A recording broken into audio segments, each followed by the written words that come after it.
Well, looks like I bought a boat.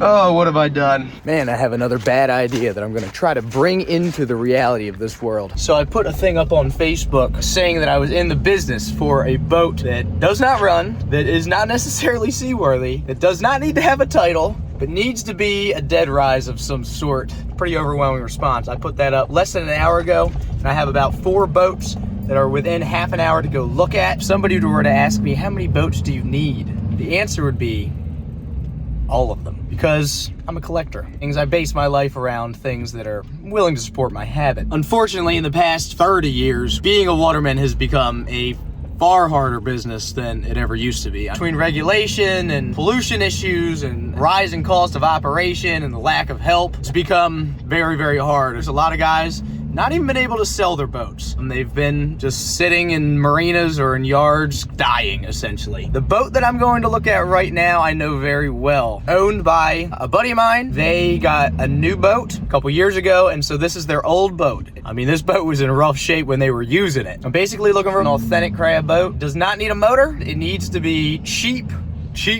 or free. It needs to be easy to transport and relatively local-ish. Huge part of my business these days is selling my own crabs directly to the customer. I have sold crabs to middlemen, wholesale markets, and restaurants for the first 7 years of 9 that I crabbed. And then I decided that I was going to buy a piece of property. 2 years ago, I decided that I was going to change to selling direct to customer, because everybody that I see that's still in the industry and that has done well has taken these steps to add to the business and cut out the middleman. I'm no different. I started selling my crabs directly to the customer, and all I have is a bare lot. And I have been selling out of a refrigerated trailer for the past 2 years. And a lot of what my customers want is a little more of an experience when they come to the crab stand. I'd say 95% of my sales are all people that watch me online, and they come, they want to meet me, they want to get some crabs, t-shirts and trinkets. But I really want not only have a little more permanent structure-ish at my crab stand, but I also want a little bit of a cooler experience, something that's unique and almost a little bit of a landmark. You may see where this is going, and I don't know if I can pull this off. I've never seen this done before. Wow, she's in even better shape than I remember. Goodness. I'll tell you one thing, I can smell it. It smells like barnacles. It smells like an old crab boat. The size of them barnacles on there. That is crazy. Wow, the roof is lower than I remember. So this is what we got. This is the Double Trouble, and they worked out of this boat just up until 2 years ago, actually. Some of the things that I need, I mean, it's an old crab boat. There ain't much left of her. That's a nice cross valve right there, actually. That's probably the nicest thing in this whole boat. That's an old plywood and glass boat built by Kinnaman on Tillman Island. This is a very common crab boat. It's sort of perfect in a way. The house is a little rough. It's definitely leaking. It does have a lot of things going for it. It's free, and it's close to home, and it's got the look. I mean, it's a real crab boat. The ceiling needs replaced, and the house needs replaced, the cabin, and the roof needs replaced. So basically, you're gonna have to gut the thing. I'm not so sure there's much to build off of once you've gut it. So I totally understand why they got that other boat to crab out of, because this she's in tough shape. She needs some work for what I would want it to do, which is everything but float. I actually needed to do the opposite of floating.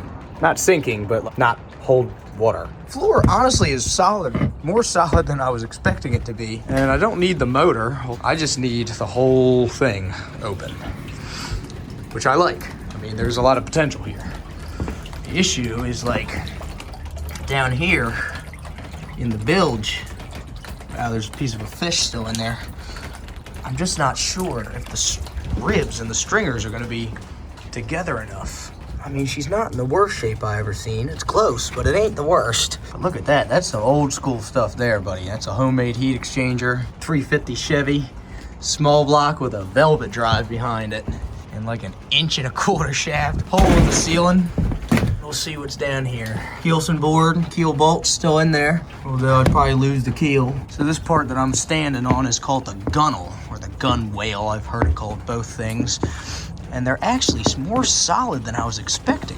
And it's a little delaminated there, but oh boy. I mean, I get it, you know, for the price of free, you can't ask for much, but sometimes I can't afford free. This is an interesting pot rack too. I kind of like it. I'm gonna get some measurements of the ceiling so I can figure out about how many square feet. I wanna be able to compare this boat against other boats because that could be the determining factor. Because I have a feeling that a lot of the boats I'm gonna look at probably are not in too much better shape. The old double trouble. About 9 foot ceiling, 9 by 23.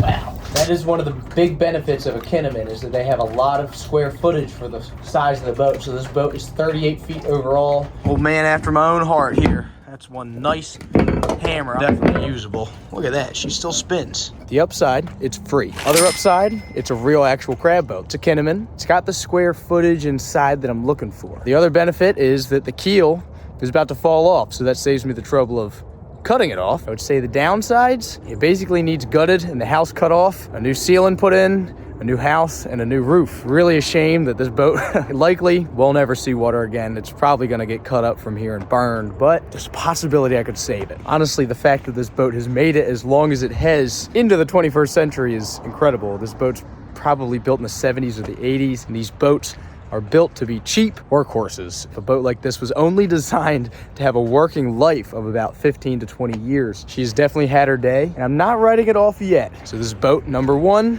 Double Trouble. We're hitting the road again. The one boat that I'm gonna go look at, $1,000. It is floating, it does not have a motor or a gear, but it does have some advantages. So I'm here in boat number 2, and I like it. I actually think this boat has real potential. It's a Deltaville-built wood planked Virginia boat.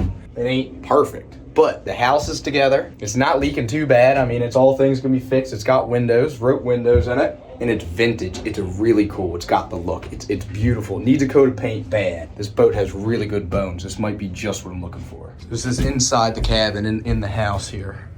This is, I mean, look at that. That's a vintage chair, man. That is honestly so cool. Helm, I wonder if it's hydraulic steering. Wow, that's incredible. I can't believe it actually has a hydraulic helm in it. That is wild. It's definitely got some, I mean, this is straight mud up here in the bow on the keelson board, but it needs cleaning. It's definitely been sitting, but look at this. I mean, these are planks, probably original to when this boat was built. I would be willing to bet this boat was built in the 40s or the 50s. The floor needs replaced, but that's fine. I'm counting on that anyway. The collar boards are solid enough. Washboards must have a hole in it, or that was for a winder. I mean, this boat really is neat. It's about the most traditional dead rise you could ever get. We'll see what she's got for power in here. Whew. It's an old Detroit. The benefit of having a Detroit in a boat means that the boat is liable to be pretty much pickled underneath of it. So she'll probably last forever. It's even got a set of Cobalt controls. Look at these. It's just missing the hatch. That's a really nice set of controls there. She's in fair shape. She's definitely leaking, but that's not going to be a problem for much longer. So again, a big part of what I'm after is square footage here. So I'm going to get some measurements. We're going to compare those to the other boats. We'll see what we got.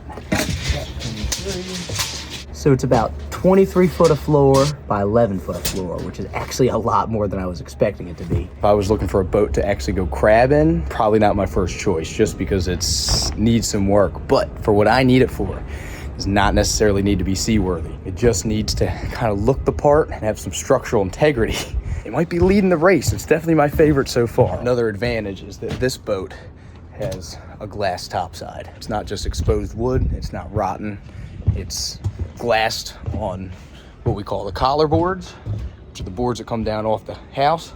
The washboards here are all glass. Top of the gunnels look like they've been replaced and glassed over, which is huge. That's a lot of material and a lot of time it would take to do that myself. And it will hold a roof, because I definitely need a roof on this boat. Sometimes it's really hard to look past the surface of something like this, because it looks like a raggedy piece of crap. You gotta be able to look past that and see that it has good bones. Although that same mentality has gotten me in trouble in the past. I've definitely bought some things that I shouldn't have. So I just got off the phone with the owner of this boat. He said that this boat was working last year, oystering. I actually believe it. On to the next one. This ain't an Eastern Shore scene. I don't know what is.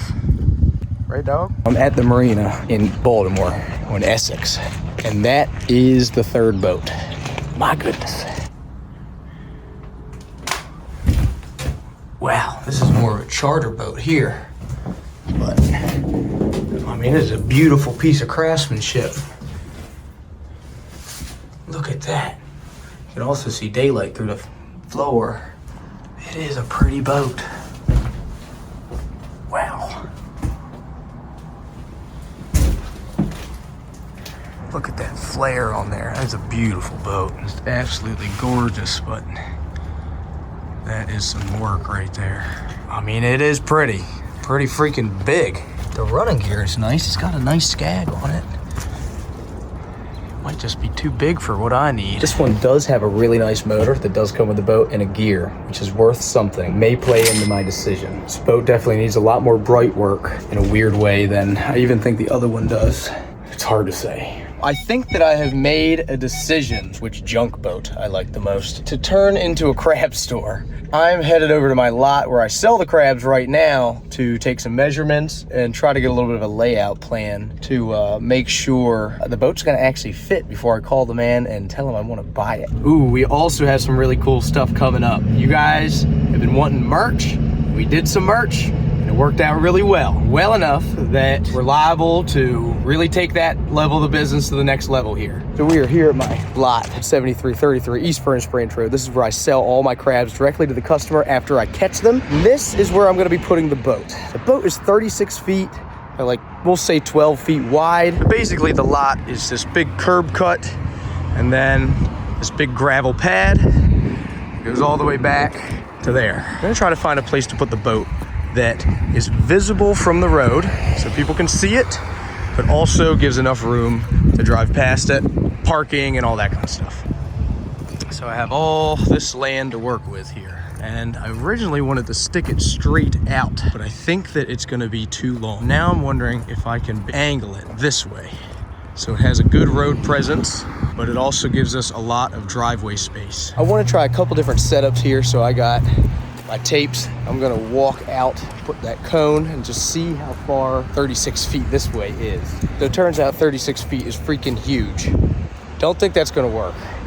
We're gonna have to orientate it a different way, because that is not enough room to drive around here. People will be in the ditch, I promise. I think I like this positioning better. So it'll kind of be like that. Bow stick out, you'll be able to see it. Then entrance here, put the fridge truck here, and all this is parking. Leaves plenty of room for people to get in and out. I think that it's time to call the man, try to make a deal for this boat. Oh man, what am I getting myself into?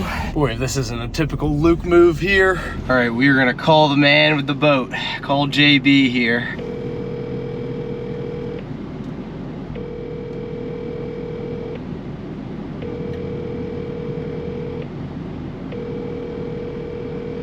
Your call has been forwarded to an automated voice messaging system. Big build up for nothing. Hopefully he calls me back. Dad, that's my sign to not do what I'm about to do. You know me, I just avoid red flags in general. All the more reason to do it in my book.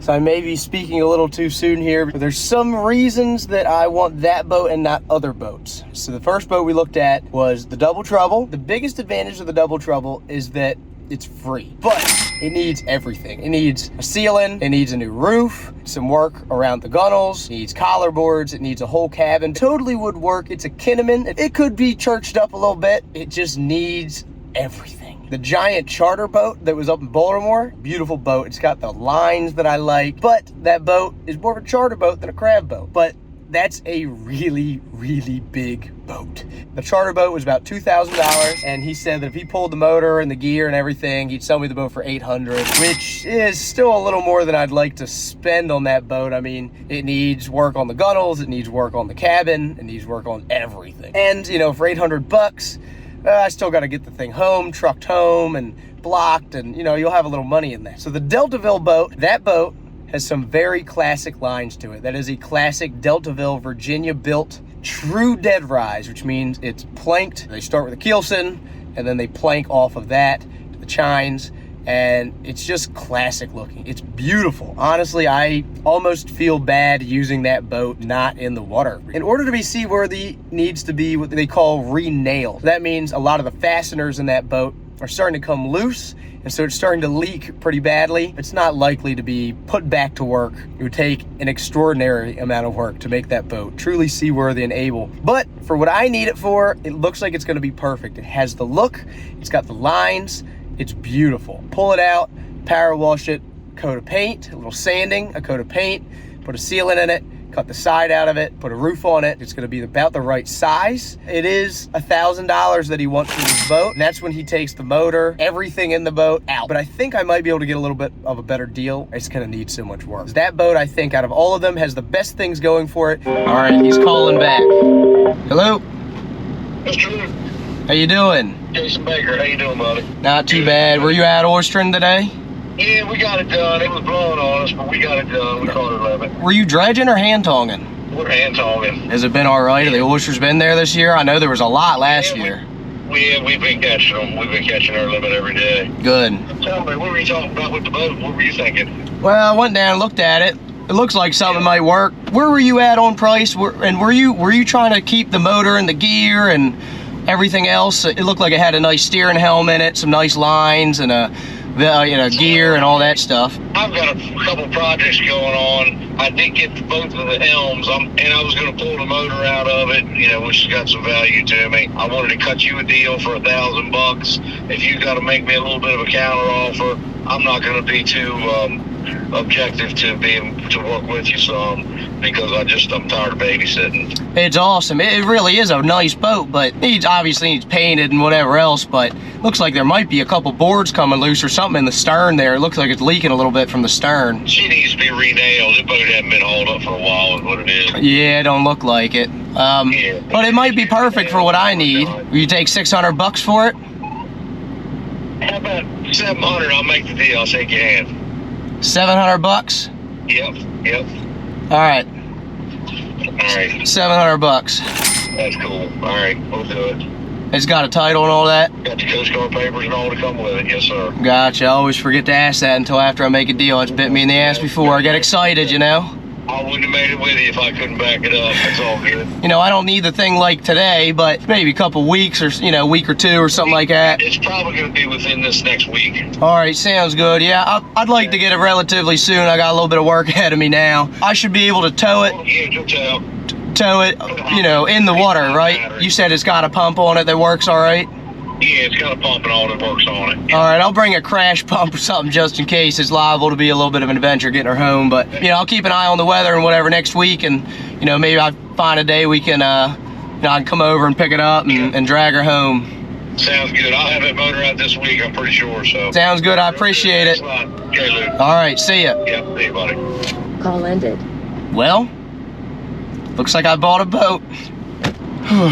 That's the easy part. Now we got to get it home, which means I have to go from the Bodkin to Kent Island in one of my boats, either the Southern Girl or the Weebo. Probably the Weebo if I haven't sold it by then. We got to pick up this boat, we got to tow it from Kent Island home to Pasadena without it sinking, and then you got to tie it up, and we got to get it hauled up and then put on blocks at the marina. Then the work starts, and then we got to get it here. I don't know what I just got myself into. The fact that the man that's selling you the boat tells you to bring an extra battery and maybe a crash pump, that's always a good sign. It makes you feel real good about the boat you just bought. We're gonna be selling crabs out of a 1970 Deltaville, Virginia built boat. That's gonna be the only crab stand that's built out of a true Virginia dead rise. I'm excited about it. I'm super pumped about it. I hope you guys are excited too. If you haven't already, like and subscribe and do all that kind of stuff if you don't mind, because this project's liable to cost me a lot more money than I think it's going to. Oh, what have I done? Today I have to go to Kent Island and pick up the junk boat that I bought. A couple weeks ago, I made a deal to buy this big, like 36-foot wooden Deltaville dead rise crab boat with no engine, no gear, just the hull. But the hull is in pretty bad shape. It's leaking pretty good. I need to go from Pasadena to Kent Island and pick this boat up and then try to get it all the way home. As it usually goes in my world, I'm dictated by weather. And if I don't get it done today, it's gonna blow 15 to 30 for the next week. I would like to leave Pasadena no later than 12. I'm shooting to leave by 10. I'm not even sure how long it's gonna take me to get over to Kent Island. I'm estimating about an hour to 2 hours, but the wind is supposed to pick up later tonight, right after it gets dark. So right around 5, 6 o'clock, it's gonna pick up. And the problem is coming home, we have to go 6 knots towing this boat because this boat is liable to come apart. It's leaking bad, it's wood, it's got a couple loose planks in the stern. So we have 2 options for going and picking up the boat in Kent Island. And they both have some pluses and minuses, and neither one of them are actually ready to go. So the Southern Girl here, I just put the motor in it the other day. I got it fired up, but I have not left the dock with it. The Weibo, I thought it had something on the wheel last time I tried it. A piece of rope or something stuck on the propeller. We couldn't get a lot of speed out of it, so we might have to test run her before we can take her. Point is, either way we go, it's gonna be some work. For today's winning lineup, we have Riley, who's always down to join me on these really stupid adventures. And AJ, I'm not even sure why he's here. Got his cute little square toes on. So I would much prefer to take the big boat, the Weibo, but I'm not getting overboard and swimming under it. So we're gonna take her for a test run. This one's nice. We got a grill on here. We got bunkhouse. Weibo would be nice to take. There's the shaft. Riley, you watch my shaft. We'll get going and see if it's shaking, all right? Got it. I think it's definitely got a shake. I can feel it in my loins. I don't want to have to tow this boat home too. That experiment made our decision for us. I have to leave the fish boat at home, take the meat wagon with no roof. Look like some hillbilly, 6 roof posts and no roof going down the bay. See that tiny hammer, dude? That's for fixing all Lindsay's little problems. Dang, the bummer is that this boat has got heat. It's kind of chilly today. All right, unfortunately, the Southern Girl is a total disaster because I've been working on it, pulling the engine in and out. Riley, check this thing out. Oh my goodness. Dang, baby. Brand new. It's the nicest you'll ever look. All that money just for a paint job? Pretty much. So the motor in this boat's just been worked on, but I've been having fuel issues. You see that blob right there and that stuff in the bottom? It's been sucking it up out of the tank, getting stuck in this Raycor. If it gets stirred up, sometimes it'll suck that in and start running like crap. Be lucky to make it home towing one boat home. The last thing I need is to be having to tow both of my boats home. Then we'll be in the Weibo with something stuck on the wheel trying to tow home this boat that doesn't run, towing home another boat, doesn't even have a motor that's sinking. What have I got myself into? Trying to do preventative maintenance and avoid an issue, I decided to clean the Raycor filter. Now the motor won't prime. We're running out of time, and I'm trying to rebuild a Raycor with used parts to see if I can get it to prime. We still need to go get some supplies. This is why you don't do preventative maintenance. This is why you just wing it. Oh, that's the wrong gasket, ain't it? All right, in the Raycor was a little tiny piece of like blowed up rubber. I think it was not allowing this little ball valve to make seal. Try that with a new gasket. Hopefully it works. Oh shoot, that was almost great. I even labeled this line, if you remember in my last video, my fuel, feed, and returns, and I labeled them incorrectly, so I had them hooked up backwards. Oh no. I'm glad it was just that fix, although see, that's what I get for doing preventative maintenance again. It's 11:50 and we just got the Raycor put back together and the fuel system primed. So now we gotta go run, get some diesel, get some rope, ooh, a bunch of distilled water because I need to put some coolant in here. This will be the inaugural journey for this motor. Sorry, not 11:50, it's 8:50. My level of unprepared for this is impressive. All right, this rope looks like it's gonna be fine. All right, we got something to eat, water. It's 9:42. AJ, can you do me a favor and spill all that diesel all down my tailgate and everything? If we cover it in diesel now, it won't rust later. We got gas for the crash pump that I pray we don't have to use. We got some diesel for the boat. Dang, what's diesel cost where you're at? So we have another stupid problem. There's no cleats down this side. There's only one cleat on that side, and the bit, which is this metal thing that sticks up that you cleat line to, is underneath this rack that I built. And usually the rack goes up and down with a winch, but that's attached to the roof that's no longer on the boat. We're gonna pick the rack up, put it on the pier back there, and then undo it and unbolt the rack so we can get to the bit. All right, so the rack's off of it now. We can get to our anchor point to be able to tie our bridle onto, tow the boat home. Did you get that big red funnel, Riley? Yep.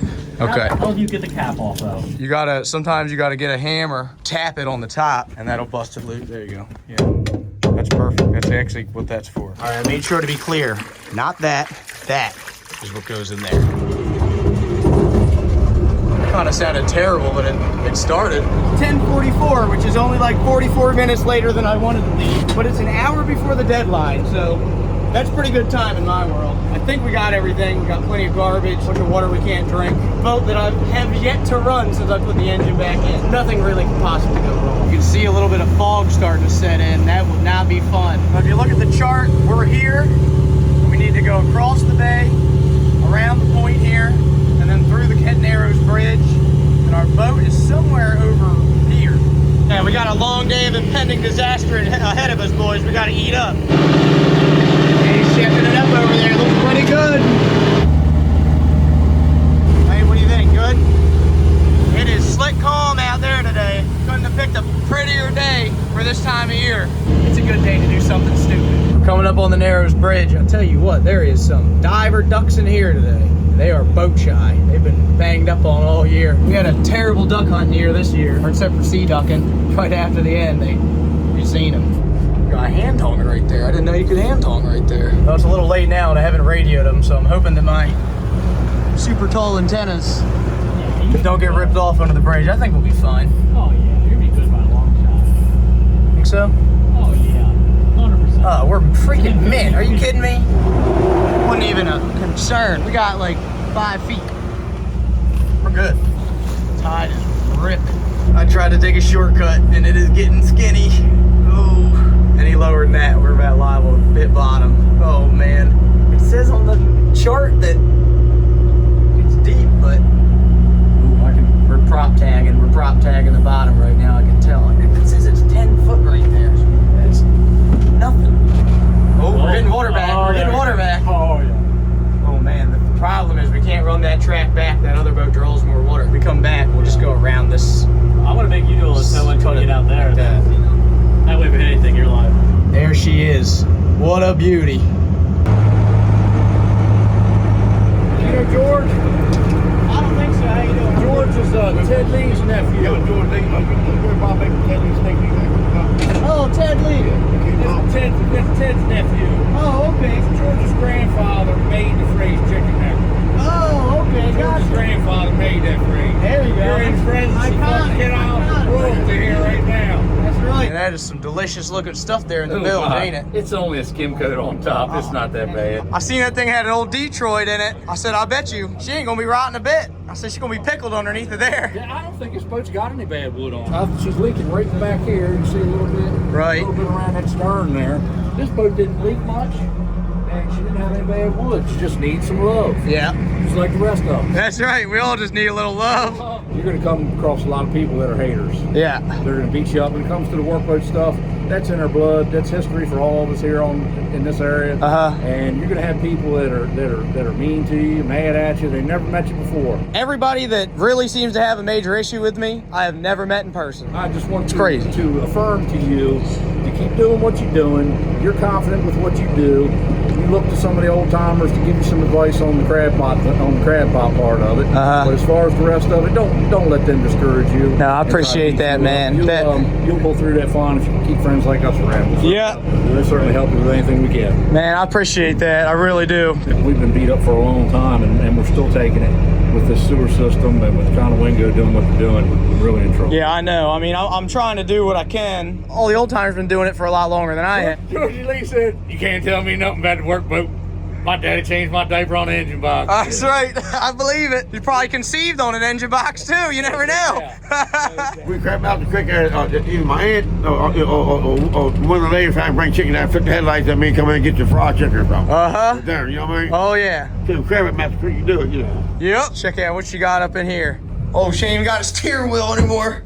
Oh man, I took it all. Got nice. I got my chair. Look, this. I bet this had a bench in it. This was definitely a bench before. Ain't even leaking or nothing. Well, it's not leaking in here that bad. That's nice. I know, man. That's a nice stainless deck screw. So our front cleat here doesn't look too hot. The bow stem is really what we're gonna have to pull from. $700. There you go, buddy. There you go, man. Cash on the Appreciate barrel, it. man. That's right. Boat to boat. Cash only. Nice meeting you. Thank you. I appreciate it. It's really nice meeting you, man. Nice meeting you. You fellas get over to might the be shore. somewhere again here, maybe. Oh, yeah. I'm sure I'll see you around, all right? Thank you. See you guys. Riley, you got the paperwork? Yep, it's in your bag. Okay. That's pretty cool, man. We got it now. That thing is sweet. They think it's going to take me 4 hours to get home. I was thinking about 3. But I still do have some concerns. It's a little foggy coming across the bay. It's supposed to get a little foggier. It's supposed to start blowing a little bit. The boat is leaking, but not quite as bad as I was expecting. I'm actually gonna get into the boat and ride in the boat for a while to keep an eye on everything once we get through some of these skinny parts. Still hooked up to a steering ram, but it's not perfectly straight. It looks like it's gonna be okay. It's yawing to the port just a little bit, like the boat's shifting laterally. The fact that we didn't need a crash pump like right off the jump is really good. We were about to go through the Kent Narrows Bridge, or the Narrows, and the tide runs crazy, crazy hard. And since that rudder isn't straight, I don't want the tide to catch that boat behind us, put it into the bridge. I'm gonna tie it up super, super tight right to the very stern of the Southern Girl. I wanna get like a double line on it too. Gosh, that's a beefy boat. So we can get a couple wraps on it. Now we just gotta keep it in gear or else it'll be banging up the back of the boat. Woo! A little jerky. It's just yawing back and forth, ain't it? That's not great. Oh, oh, oh boy. Oof. She went right sideways there for a second. More speed, I think, Riley. Slower, just gotta keep it straight. Slower than this, you think? I think so. The front wash is pushing it. We can't go any slower. This is idle. We're doing 2 knots. That's pretty freaking slow. We got that boat hanked up tighter than a freaking clock now. She is tight to the stern, so we gotta keep her true. That thing has a lot of boat below the water. Think about the tide as wind, but underwater. The tide is constantly moving, and it blows everything underwater around, just like the wind does above the water. You have a giant sail on the bottom of that boat, and if you get it sideways to the wind, or the tide, the wind underwater, it's gonna carry that thing like crazy. And it's gonna be enough to drag the Southern Girl with it. We're just gonna take it really slow, go through the Narrows, and really hope that nothing bad goes wrong. Tighter than a banjo string. If you ever had a truck and you towing a trailer with way too much tongue weight, it's so sensitive, and any little input steering wise will make the thing get squirrely like that. That's how you kill yourself on the highway. So hopefully we're not gonna do that here. Actually, it looks like the tide slacked out from when we were just coming through here. Luckily, this is the moment where it could all go sideways. Gotta be super careful, super, super touchy. The bow is essentially acting like a rudder with the prop wash right now, so I do not want it to go sideways through the bridge.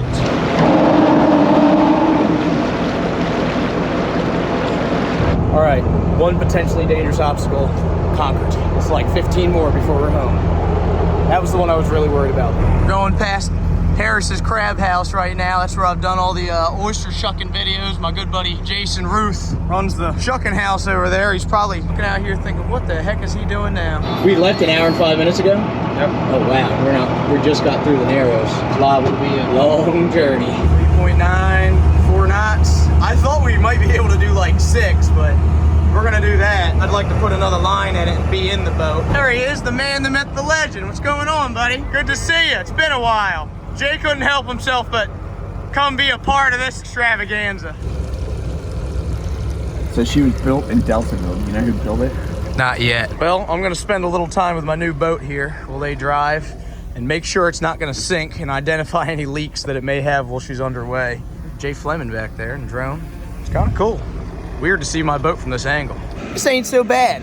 I'm enjoying my new boat. I got Riley driving. AJ probably is in there doing nothing, hanging out. It's a nice day, slick calm out here. It's not even that cold. I got this VHF radio because no VHF radio in this old girl. So Riley and I can communicate back and forth. Riley, you there? All right, beautiful. I guess it works. We should have brought a lot of beer, buddy. We're going pretty slow. I'm only doing 4.4 knots. We're doing over 5 earlier. I can bump her up a little more. Yeah, give her a little bit. Worst case Ontario, we just pop the line. Ooh, I can hear it creaking. Ooh, you hear the water. There's no water coming in the bow. I mean, she's tighter than a freaking gnat's ass, bud. Last time I seen it, it was leaking real bad from the stern. Since they pulled the motor out of this thing, it is leaking significantly less than last time I saw it. I guess the weight of the motor kind of pushed it a little further under. Maybe it's leaking right under the water line. Man, I tell you, almost the shame of it. This is probably the last boat ride this boat will ever go on. She's had a good life, and I know there's a lot of history on this boat, and I actually have already got in touch with people that know a lot about the boat. This boat has provided for a lot of families. Probably put kids through college. I feel really bad cutting this boat up, but This boat is in such tough shape. It was probably just gonna kind of rot away, end up in a marsh returning to the earth. I think that it's really gonna be cool to give this boat kind of a second life. As a business person, I understand that there is better options than to turn an old Belterville crab boat into a crab stand. I sell crabs to not your average crab consumer because I have a big online presence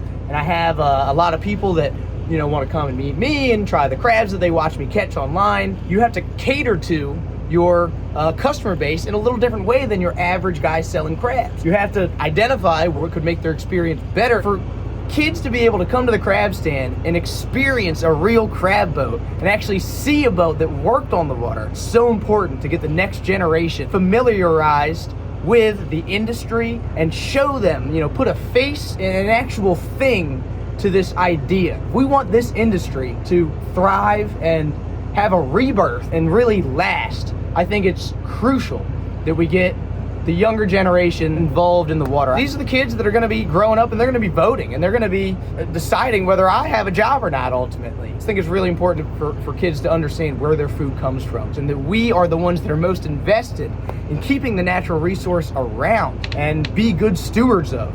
Like I hope to be for this bet. Hold on, Riley's calling me on the VHF. How fast we going, Cat? 5.8 knots. 5.8? That's approaching near light speed. Yeah, it's a 5.15, but I think the turbo kicked in. Oh, now we're 5.9. That's what's wrong. 5.9, we must have got the tide behind us now. How far out are we? I can't really see anything with the fog. Me either. We're about halfway. Halfway? Halfway out of the Chester or halfway all the way home? Halfway there, bud. We're way off course because it's so foggy that I can't see. The only thing I have to go for is the tracks, which I keep going off course. Just look both ways. I don't understand why it's doing that. You hit this little high, medium, low button, and then if you switch through that, occasionally it will work, but other than that, just does this beeping thing. Oh, is it working now? This thing's a piece of crap. I finally get to sit in my cool seat. I don't think it's gonna be quite as comfortable as I was thinking. No, it's not. You could fall through the thing like that. It was a better idea than it was in practice. I'm a squirrel, and so every time I buy something, I gotta go through everything that's in it. GPS that doesn't work. You got a 6 set of shades. Dang, that's a charger for like an OG iPod. That's like a $4 screw. Got some telephone wire they're probably using to run the bilge pump. Look at this, a nickel. We're making money back now, baby. Oyster regulation zone book. Then we got a little bit of chopped mat, some random hydraulic hoses. Ooh, that's kind of nice. Some trout line. That's about all she got. When I bought the boat, I did have to bring my own battery. Shout out to my buddy Nick for giving me this battery. Just had to zip tie the wires to the terminals for the pump so it doesn't sink. It smells like they're grilling, but I thought we ate all the cheeseburgers. Maybe there's cheeseburgers, I don't know.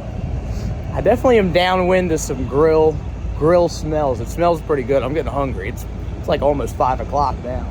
A lot of people might think I'm crazy for doing this. I'm just me. I don't have any backers. I'm 27 years old, and I started in a rowboat when I was 11. Started my business when I was 18. Hard work and creativity. Using the resources that I have to make what I have dreamed of come true. I am not impressed by people with ideas. I'm impressed by people with ideas that figure out a way to bring them into reality using what they have, no matter their history, background, situation. If you have something that you want to do, you will figure out a way to make it happen, hell or high water. If you're not, nothing but excuses. I'm impressed by doers, not talkers. Everybody's got a good idea. Not everybody can bring it into reality. I'm not saying this is a good idea, but I am gonna bring it into reality, or I'm gonna give it hell trying. Where are we at on the cheese? Your cricket VHF cut out.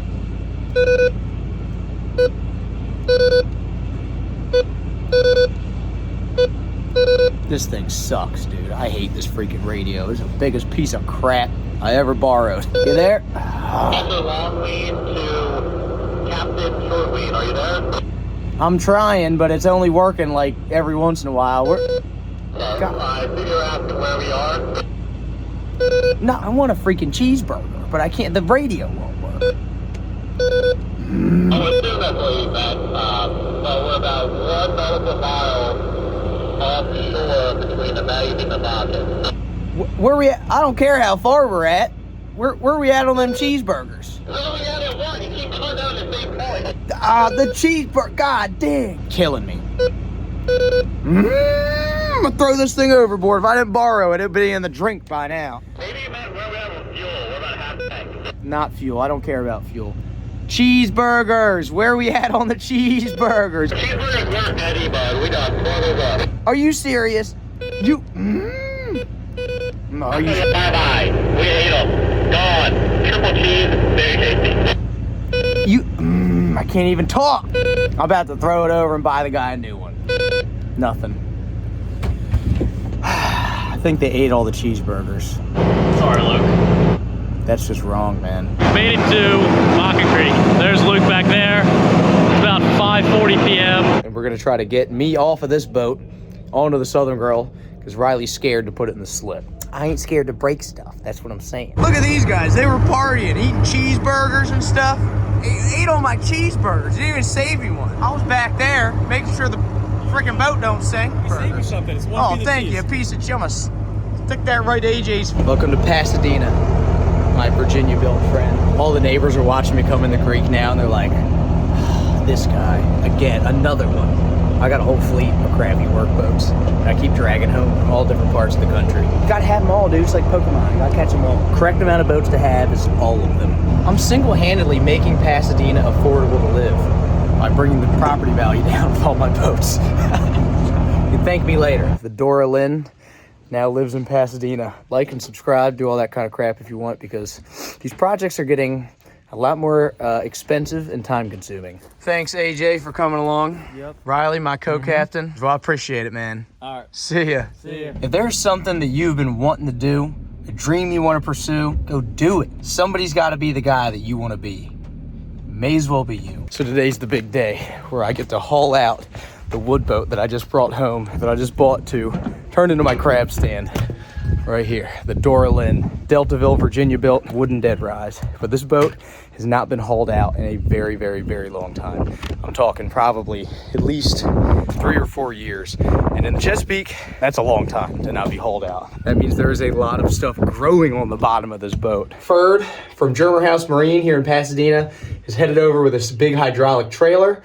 Since boats like this are too big to trailer, they have big giant trailers that have like all these hydraulic bunks. So they'll slide the trailer down the boat ramp. We'll pull the boat up the trailer. These hydraulic ramps, they'll move switches and lift these hydraulic bunks basically up to the bottom of the boat to fit the boat so that you can use the same trailer for all kinds of boats without having to adjust the bunks the hard way. There's risk involved in that, especially with a wood boat like this one. You can put one of those bunks right through the bottom of the boat, especially these old boats. So I know Ferd's a little nervous about doing it, but he's been hauling my boat since I was a kid. So he's used to my shenanigans. There's a timeline, because I cannot have this boat sitting up there on the hard forever, taking up all this room at the marina. The guy that owns the marina, who's a really good friend of mine, John, is kind enough to entertain and help me with most of my crazy ideas that I have. He's a like-minded crazy like me.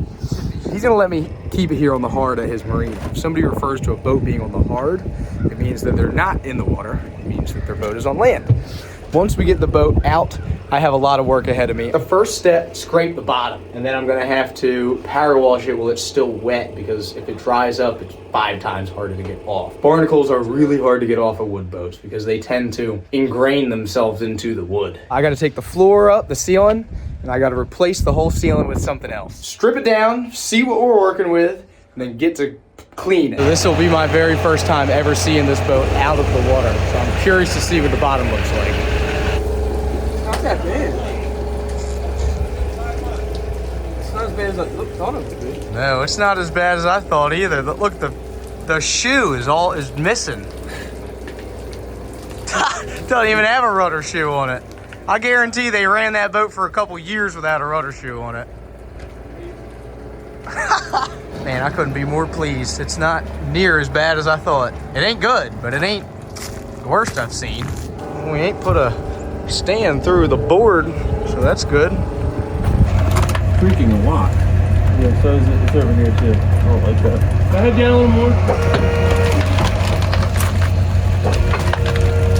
Is the boat creaking or is it the barnacles crunching? It sounds like it's creaking.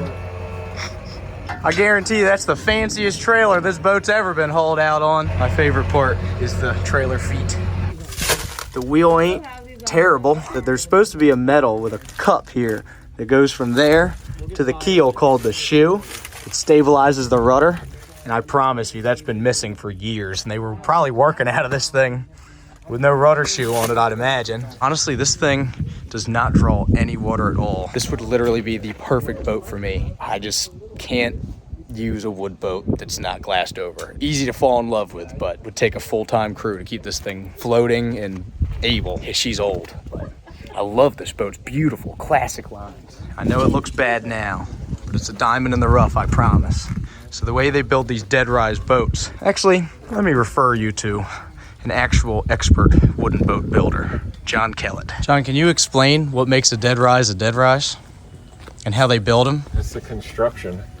Oh, okay. So the dead rise, unlike a lot of boats where the planks all go fore and aft, the dead rise switches from fore and aft up on the top side to cross planked on the bottom. So what you have in here is what they call the chine log inside this.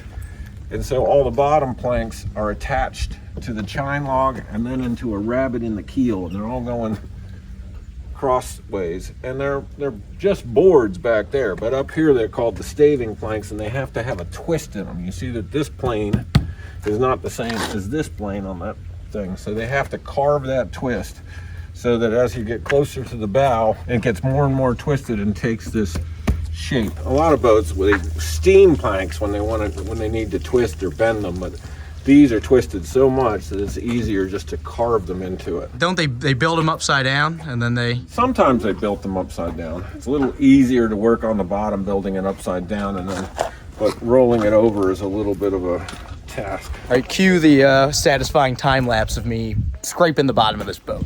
That smells nice. There's like an entire ecosystem living on the bottom of this boat. All the things I'm knocking off right now are barnacles.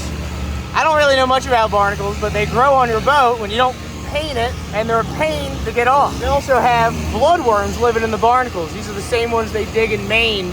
They use for fishing bait here. They just don't get as big here for some reason, but they're living in and among the barnacles. That's quite the camera setup you got there. It's satisfying, you know? It's what the people want to see.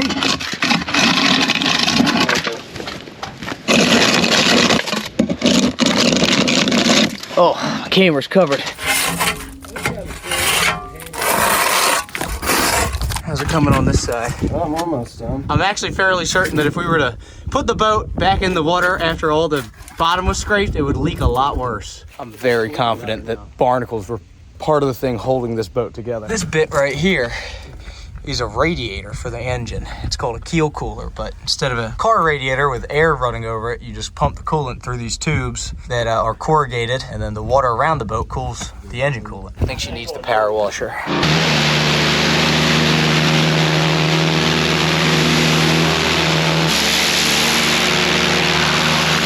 Halftime. I'm a little covered in barnacles and whatever else, but I found something pretty cool here. On boats, they call the propeller a wheel. That's an oyster spat.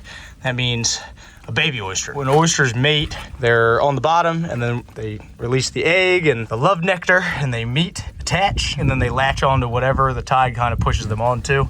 Typically, oysters grow best on oyster shells, but they will attach to pretty much anything. So this boat is from Ken Island. So the reason that's so funny to me is because in the upper bay where I'm at, we don't have any oysters just growing on anything. And that's mostly because the city of Baltimore is constantly dumping hundreds of millions of gallons of half-treated wastewater into the bay all the time, going completely unregulated, unchecked, and nobody will ever say anything about it or do anything about it. But that problem affects me, guys that work on the water, that are out there every single day, because of the wastewater and the Conowingo Dam, the two big giant issues that nobody will fix until somebody can get rich or look really good by doing it. There's no oysters in the upper bay. I'm gonna scrape this little oyster off. We're gonna call him Terry. We're gonna put him in the boat ramp. Right. Terry is a live oyster spat. Put him in over here. We'll keep an eye on him. See if he survives. Right there. Well, upon further inspection, this boat has a lot of what we like to call in the industry perma-dirt, meaning the dirt is never gonna come off no matter what you do. You could scrub this stuff with Purple Power and a toothbrush and steel wool, doesn't matter. Dirt ain't coming out. It also has a good amount of what I like to call structural dirt, which means it's dirt and paint and mud with structural integrity. It's helping to actually hold this boat together. And look at that, it's even sinking on dry land. Here's a little Eastern Shore trick. That's some of my finer work. That's just when you zip tie the wires right to the battery terminals. If you ain't using extension cords to wire your workboat, you ain't no crabber. That's actually making me have to pee. Well, after a few hours of power washing, the bottom is pretty much all clean. Thank the Lord. And I'm really glad they didn't do much prep work when they painted this thing, because pretty much all the paint blew right off, which is gonna be perfect. I got Total Boat hooking me up with some new paint for the whole build. There's the transom, running gear. I mean, she's ready to go back in the water. We'll go crabbing tomorrow.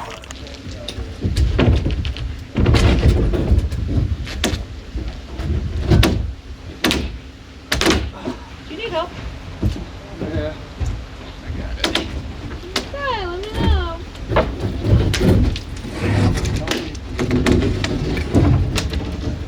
You're doing great.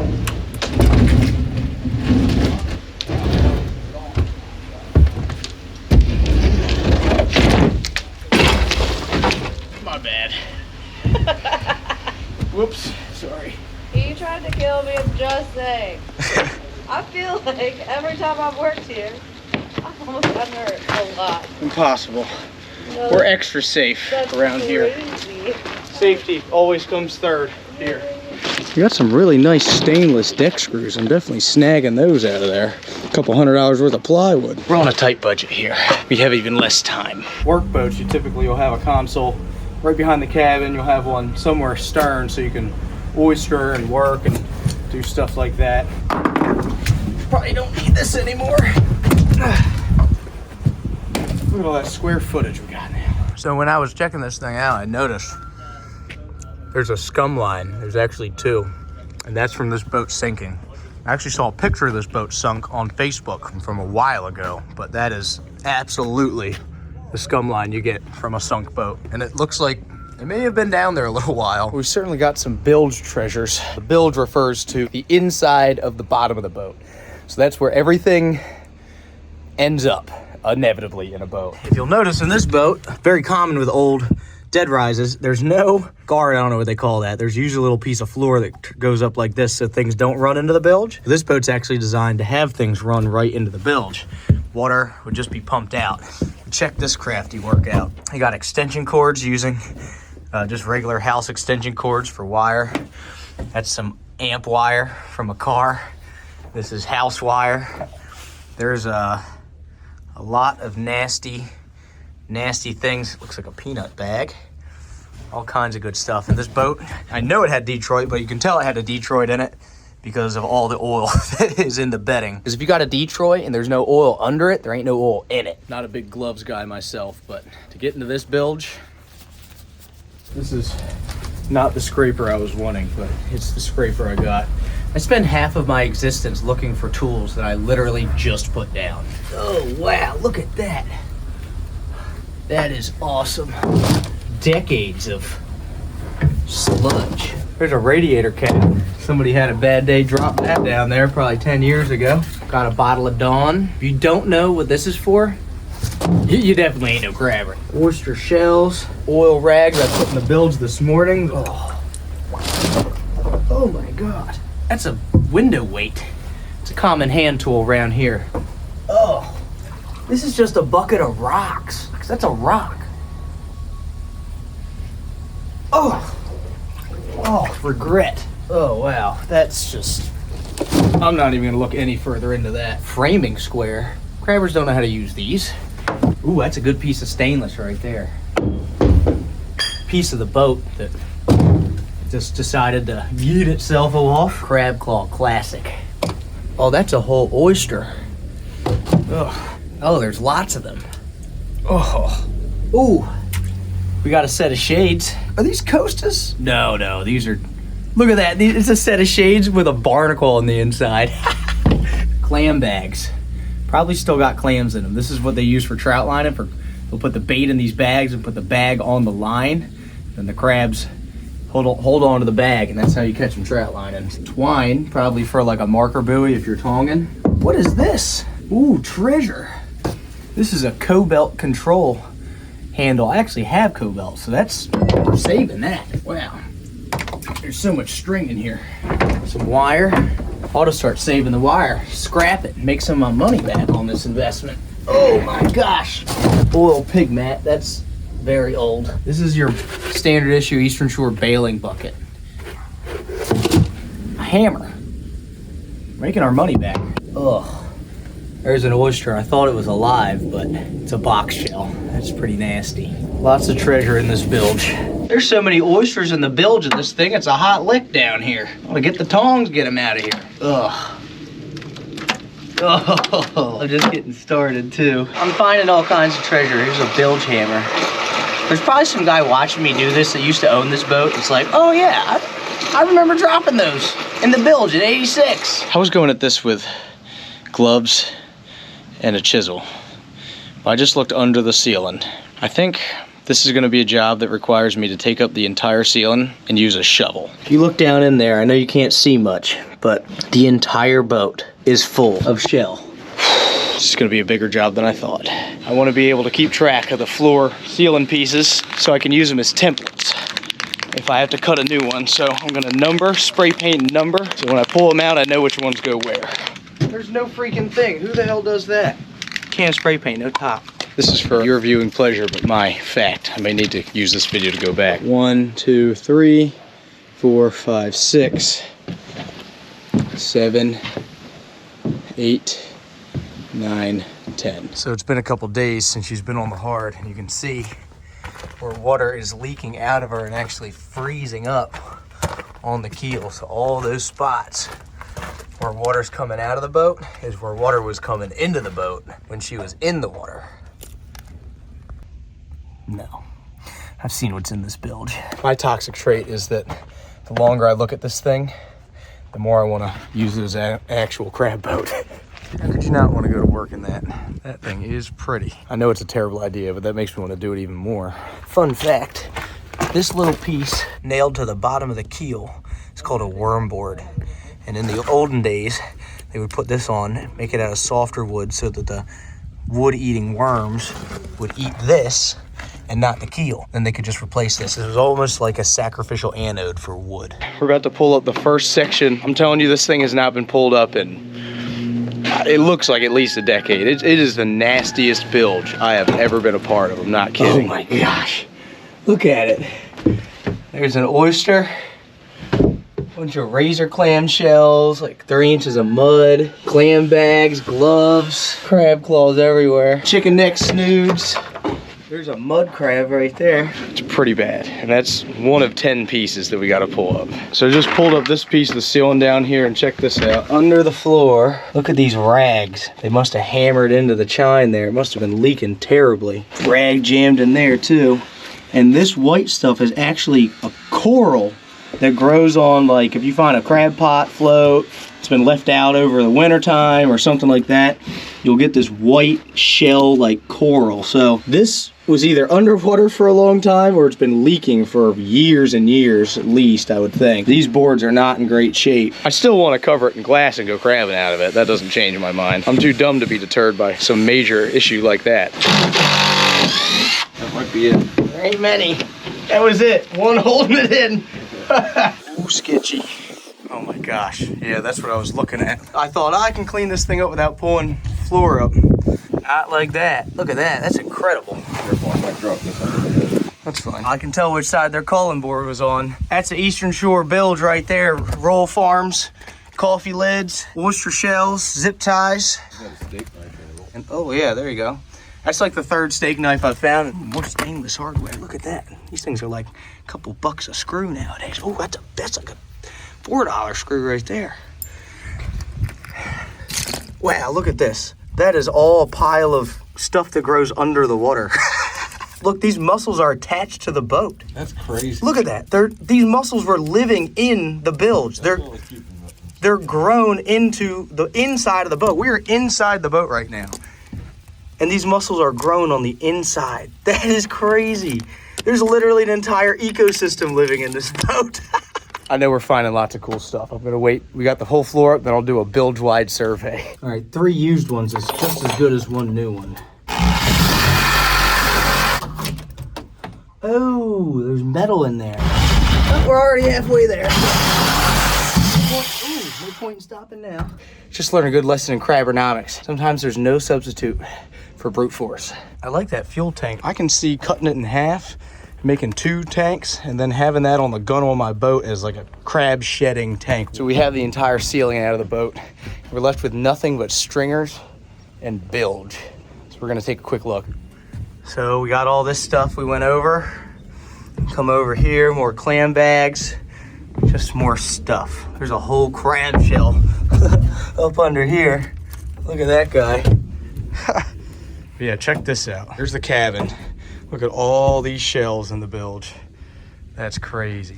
We get all this piping, cut some of this bedding out, all these wires. We don't need any of this stuff anymore. Wobbly, not really even held in. I want to show you something, just how close this boat was to actual real disaster. Close to sinking. Okay, so this is a water tube for the raw water intake. Look at this. No hose clamp, nothing. It was just on there. If this would have popped off, this boat would have sank immediately. You'd have had a 1.5-inch hole pumping water into this thing. It was literally like one hard wave from sinking. Pretty much everybody that's owned this boat since its heyday has been like, nope, don't want to put that much money into that thing. I'm gonna sell it soon. They're like, well, that's the next guy's problem. Problem is I'm probably the last guy, so I have all the problems. That ain't no thing, that's how life goes. I think the best course of action is just gonna be to grab wires and hoses and start yanking until they're no longer there. Let that commence. Trucking away here in the bilge, I'm finding that this boat was doomed. The thing that's gonna kill a wooden boat like this is all this mud that's been sitting in here for years and years and years.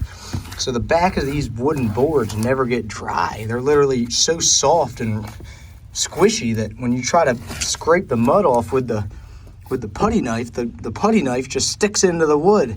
And this thing's like not sharp whatsoever. This is the thing that kills wooden boats. That's the real cancer to this boat, unfortunately. With mud like this in the bilge, you're just rotting the thing from the inside out.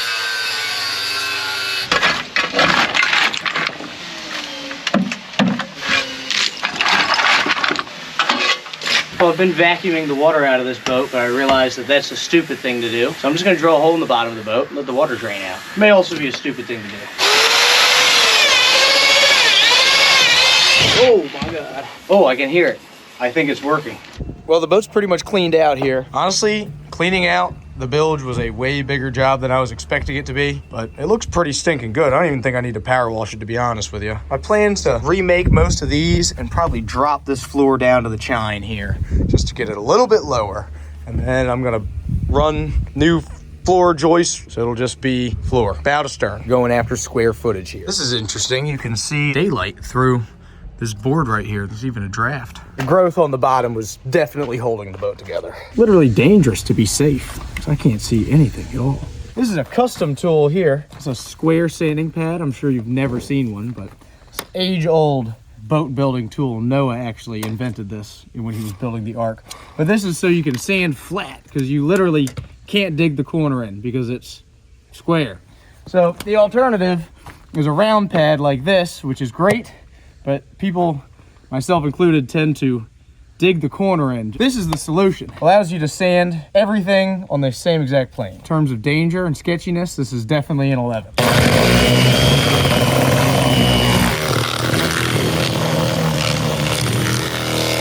Sanding sucks, but here's a reminder. Check out the link in the description. Dark Season, I've come out with some pretty cool shirts, and we got more coming for 2024.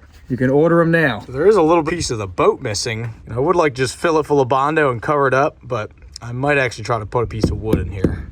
Screw that. What'd you say? It's like dentistry. Yep. It's a little short on the bottom. Money in paint, make her where she ain't. Oh my gosh. This is a far more scary tool, so this should work quite nicely.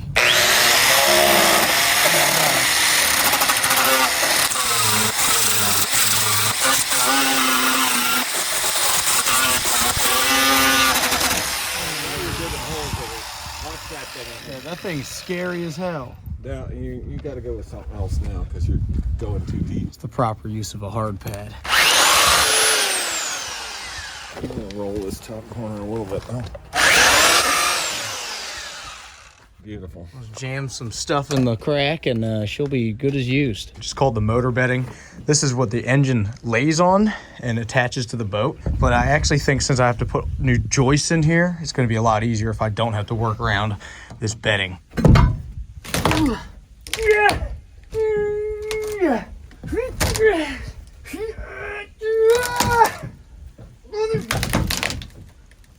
Breaking the strong back out. Yeah, I did just break them totally in half. You gotta cut that bolt. Couldn't get it to come through.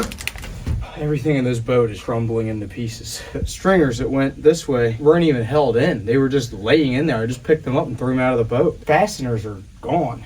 Oh, that's good. I successfully just caused myself some more work. There's like roots growing through this thing. It's so mulchy. Of course, there's a stuck bolt, like 2 of them that were stuck and rusted, so I had to cut the thing apart. The fact that I did all that without catching on fire was pleasing to me.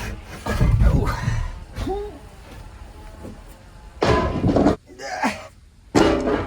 Now we're left with just like the nastiest, greasiest bilge.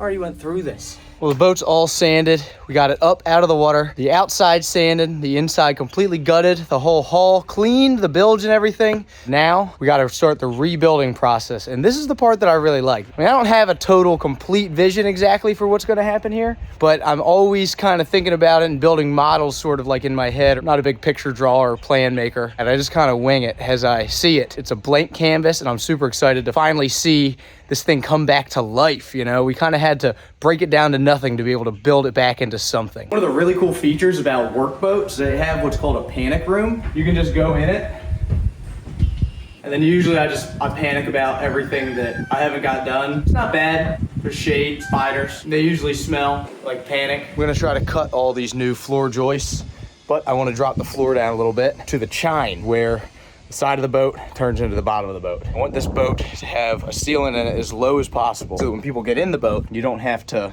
step up any higher than you have to. I'm glad I bought a couple extra boards. I know I'm gonna screw this up. I'm no carpenter, I'm no framer. It looks like it makes sense, I guess. So instead of the floor joist going up to here, I'm just gonna have it right here. So I guess I'm just gonna pull this and then put this angle at the top and then scribe the angle all the way down the 2x6. They're all a little different, which means I sort of have templates to use. I've numbered them. I'm just gonna start pulling these. The cool thing about crab boats, they're not really built like super elegant, fine pieces of art when it comes to the ceiling. The rest of the boat is definitely a piece of art, but when it comes to just putting a deck in it, pretty basic. 16 on center, kind of like framing a shed. I will say it's actually sort of impressive that this thing held together as well as it did. It's held together better than most marriages, I guess. I may seem a little frantic in these videos, and that's because I'm a little frantic, because I have a lot to do. It's March. I have to get this entire boat done. I have to put together that other boat, the Southern Girl, get ready to work, fix the Weebo up, 1,000 crab pots to get zinced and put together. I'm having trouble getting excess help here to help me zinc crab pots and all that kind of stuff. Finally rallying the guys. It's on me for not trying to get them together sooner. My lumber is not as dry as I'd like, but it's drier than it was before, I guess. I don't really have 3 weeks to let this sit out. Look at that. That's awful. Problem is it's on 2 planes. It's like that, and I'm not doing any compound miter crap here. I'm just gonna jam it back in there. The benefit is that this boat doesn't have to float any longer, so I can just like screw into the bottom. It doesn't matter. It's gonna make my life a lot easier. We'll take 2. It's sort of working. I cut that notch. I was almost there, but I'm getting closer to figuring out how to do this. Take 3. Still sucks, but we're getting a little closer. Measure there. We got the angle here. We can transfer that onto the stud. That's not right at all.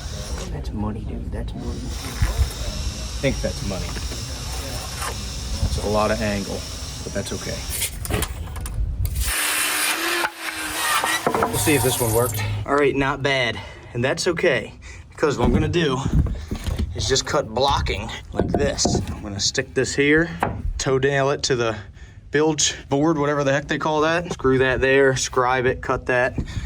and she'll be ready to go. Put one in the middle. Better than I expected so far. I got one down. I think I got like 13 more to go. Just have a lot of time to think. You know, I'm at a point in my life where I've been busting my butt crabbing for the last 9 years, really giving it my all. Finally have opportunities that I can seize. And I'm just now in the past couple years really starting to see my hard work starting to pay off. There's a lot of risk that I could take on in terms of everything, business and everything else going on. I'm tired of not doing things just because I'm scared to do it. I spent most of my life scared to do anything, but nobody that sat around scared ever did anything great. Finally starting to see my work pay off. I think it's time for me to really do some great things and take some risk. You're only young once. I don't have kids. I know that changes everything, so I hear. So I think this is my time. Tired of saying it never happened because I never even tried when I had the opportunity. It's time for me to take life by the horns. At least I can say I gave it a shot. I think chainsaws are an underused tool. I think they ought to be standard. They should teach you how to use a chainsaw in school. That pretty much explains this whole process. Good enough for government work. It ain't government work because we're actually working. Now I gotta rebuild this thing. It's where the engine bedding goes. I can't remember what they call it, but it's totally destroyed. Probably gonna pull it out, try to scribe it, and build another one. I put it together like Legos and traced it onto here. I'm gonna cut this out and then try to test fit this one, and if this works, then I'll just lay this one on the other 2x12 and cut this out. This thing is awesome. I just am bad with a circular saw. Really? You did that in Yeah. kind of amazing. Some creosote. This is a piece of board actually that came from the harbor. Probably floated off some pier. This board is honestly probably period correct to the boat. Creosote's what they used to make telephone poles out of, so it's like impregnated with tar. It's some really terrible stuff. Do not recommend cutting. Out with the old, in with the new. The new is probably just as old, if not older, than the actual piece of wood. Actually fits pretty nice. And look at that. It's even like period correct. Doesn't look bad. And it's pretty level. It's on the same plane. I'm actually impressed that I managed to put this all in without major disaster. Phase 2, now I need to get a floor in it, or ceiling, or a deck, or whatever you want to call it. And so I'm actually going to use deck boards. Easy to clean, tough, stands up to walk in, and all the thousands of customers I'm going to have come through. It's a lot of very heavy deck boards, 55 of them to be exact. Pretty much my biggest issue is I just get like very distracted by like everything all the time, which I think has actually helped me out in my life a lot because I can't sit still.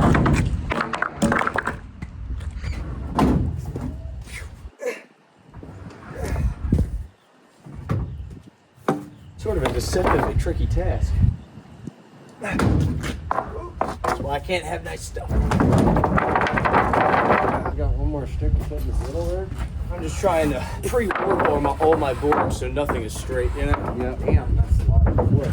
You're gonna have a few extras. I'm pretty sure I'm gonna screw up at least 2, so. Every plan has to have a certain amount of potential self-sabotage cooked into it, you know what I mean?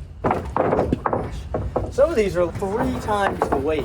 Yeah. I've never built a deck before. I've used plywood to build floors, which is probably what I should have done, but it's too late now because I jumped the gun, started having a panic attack because I wasn't getting enough done the other day, so I bought lumber to make myself feel like I got something more done. The first board's just the hardest. I'm just gonna have to like commit and just do it. Pay for it later when I screw it all up and have to tear half the deck out. All right, well, I want to lay this board, right? What are the tools I need? There's a couple in the front of the boat, there's a couple in the back of the boat, but I'm going to start in the back, so I'm going to walk up to the front of the boat, but what else do I need while I'm up here? Is there anything I need to do while I'm in the front of the boat so I don't have to slip and fall on my way back? Back here, and then I realize, oh, I've done forgot something, so I get down out of the boat, and I go to the truck, and I think, well, is there anything else I'm going to need out of the truck? Can't find in the truck, go in the shop, try to find the tool, come up here, climb up the thing, get down here, realize I forgot something stupid like safety glasses, and then I can't remember where I was here, and then I go to cut that, and I can't commit to cutting it because I need to take a couple more measurements, and then I realize I haven't brought my safety glasses up into the boat, so I go find them and I can't find them. Then I get frustrated, go to cut it, and then realize that I need the extension cord, and then the breaker's blown, so I go put the freaking breaker, and I go to cut the thing, and then I'm paralyzed by like anxiety about 10 other things I need to get done, and my phone goes off. Oh, I'm thirsty, or oh, I need to pee, or oh, I'm kind of hungry. Literally, I'll have days where I can get 2 times normal person's work done in one day.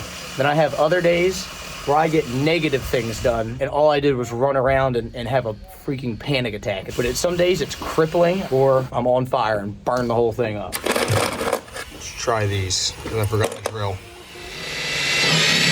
Ah! Not made for that, or that hurt like a bitch. Oh, I didn't think of this before. Once again, chainsaw, very underrated tool. Well, we're committed now because I've now rendered the boat completely useless. No longer considered a boat. It took me a little while to get started, but it's looking good. I got pretty much all the deck boards down. I figured out a pattern. I'm just now getting it all covered in nasty bilge grease. I'm liking what it's looking like so far. I'm not really sure how to do this, but I'm gonna try a method that somebody was telling me about yesterday, but then I kind of forgot. Oh shoot, I need a hammer.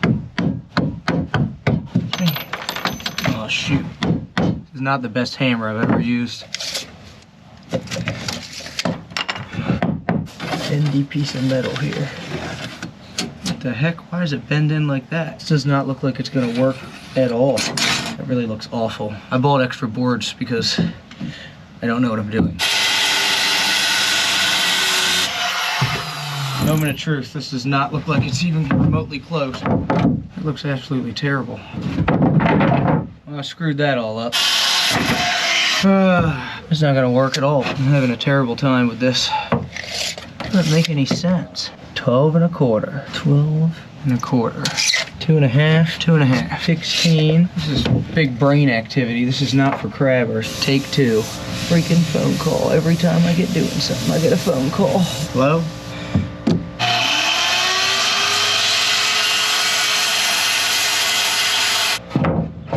Not bad. This job has made my favorite tool a chainsaw. I know this is a little weenie one. I really want to get a nice gas one that I can use at my house more. If you guys have chainsaw suggestions, let me know. And what's your favorite woodworking tool? Mine's a hammer. That's pretty dang good. That fits like a freaking glove. I may need to cut just a little out. I cut that out with a pocket knife a bit. Fine woodworking here. So they gotta be a little notched on this end because as the boat curves, these are square, so the angle sticks a little bit. It's very hard for me to explain, but I know what it's doing in my head. It's just know when you come to buy crabs, this was handcrafted by a real artisan. Actually, this thing was handcrafted by underpaid Asian labor, just like most of the things from Amazon. Like a glove, boy. I just gotta make like 10 more of these. That's gonna suck. There's gotta be an easier way to do this.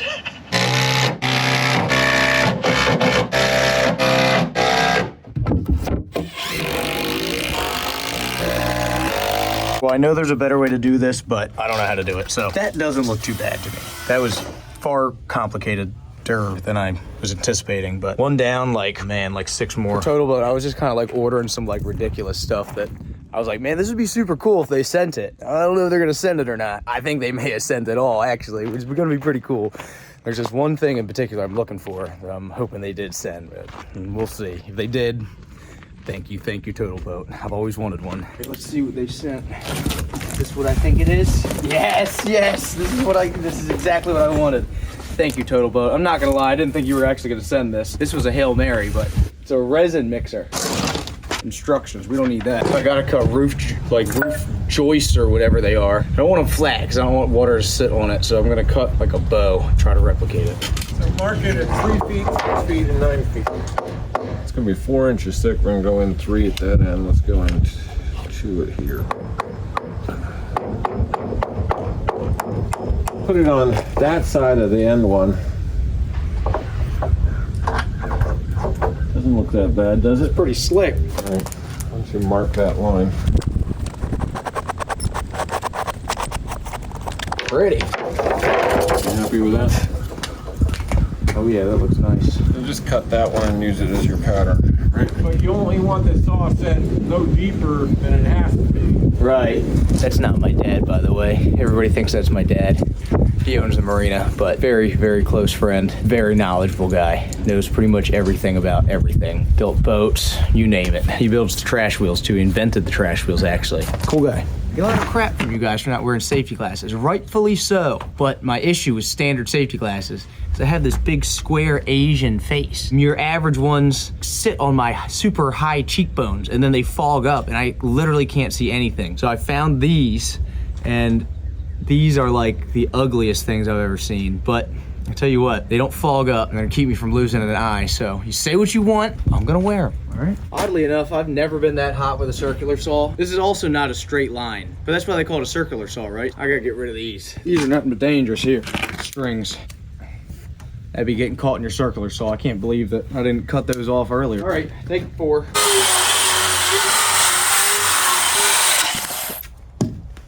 Pretty work. The key is to screw up the template so then when you cut all the rest of them, they're all wrong.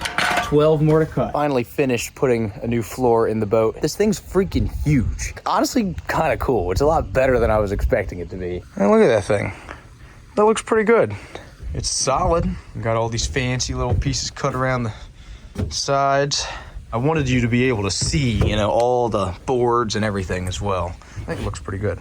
I've always wondered kind of like what would my boat look like if it didn't have a motor box. I guess this is kind of it. Giant. So when you pull a wood boat out of water, it really starts to kind of come apart, especially after a couple weeks. And it's not like totally abnormal. It's definitely an issue. As you know, wood swells when it gets wet. So basically wood boats like this are meant to kind of live in the water like forever, just regular maintenance. But when you start to pull it out, look at these gaps. All the wood starts to shrink back up. This boat would leak terribly if you tried to put it back in the water right now. I mean, look at that. You can see straight through these planks that you couldn't before. When this boat was in the water, these were watertight, actually. All 13 of the rafters are cut, and those will go on top of the rest of this crap that I'm gonna build. Now I gotta cut the posts. So I have 8 of these, 4 for each side. I'm just gonna go for it. I don't really know what I'm doing.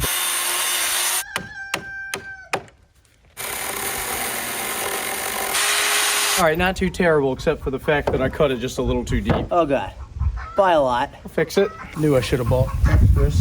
Now I gotta figure out how to place these things. Part of the issue is I don't really have near as much of a plan as you probably think I do. Every next step seems to kind of just reveal itself.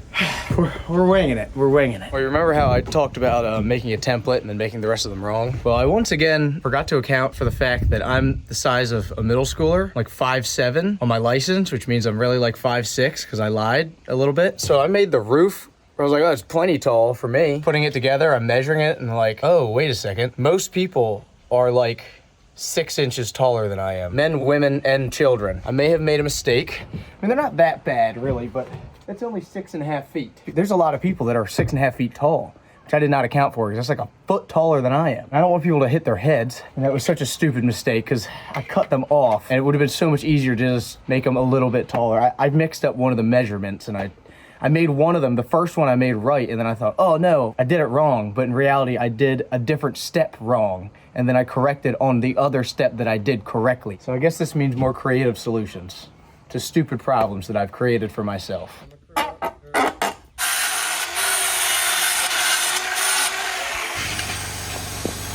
Boy, that thing is an interesting custom job there. It's made of ramen.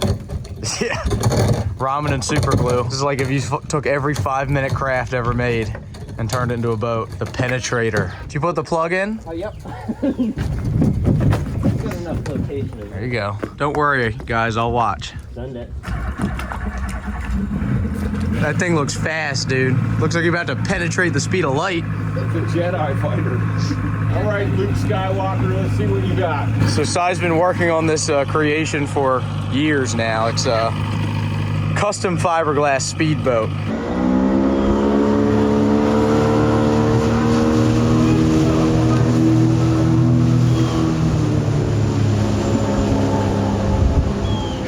I guess it kind of works. Huh, well, guess it didn't go that well. Getting towed back. Coming back on the string. Now we got brackets. Let's flip it over. Carriage bolts. Kind of works. I will admit that I underestimated the amount of work this would be. I thought this would be pretty easy. I don't know what I'm doing. I'm just doing it. It's not too bad. Important that when you're doing anything that has to do with rafters or roofs, you wait till like the windiest day of the year. Probably should have taken these hoses out because I probably could use them on something else, but I kind of forgot. Now it's going to be a real pain since I put these in. I guess if I need them, I'll come get them. Looks like one of those like garden things where they plant the vines. I think I'm going to start renting this place out for a wedding venue. Might be one of the nicer wedding venues in Glen Burnie, honestly. This is actually kind of a cool part of the project because you can really start to see it actually take shape. The fact that it has a roof, or most of a roof, still needs the top. It's really something. Floor, roof joists are in, these big carriage bolts.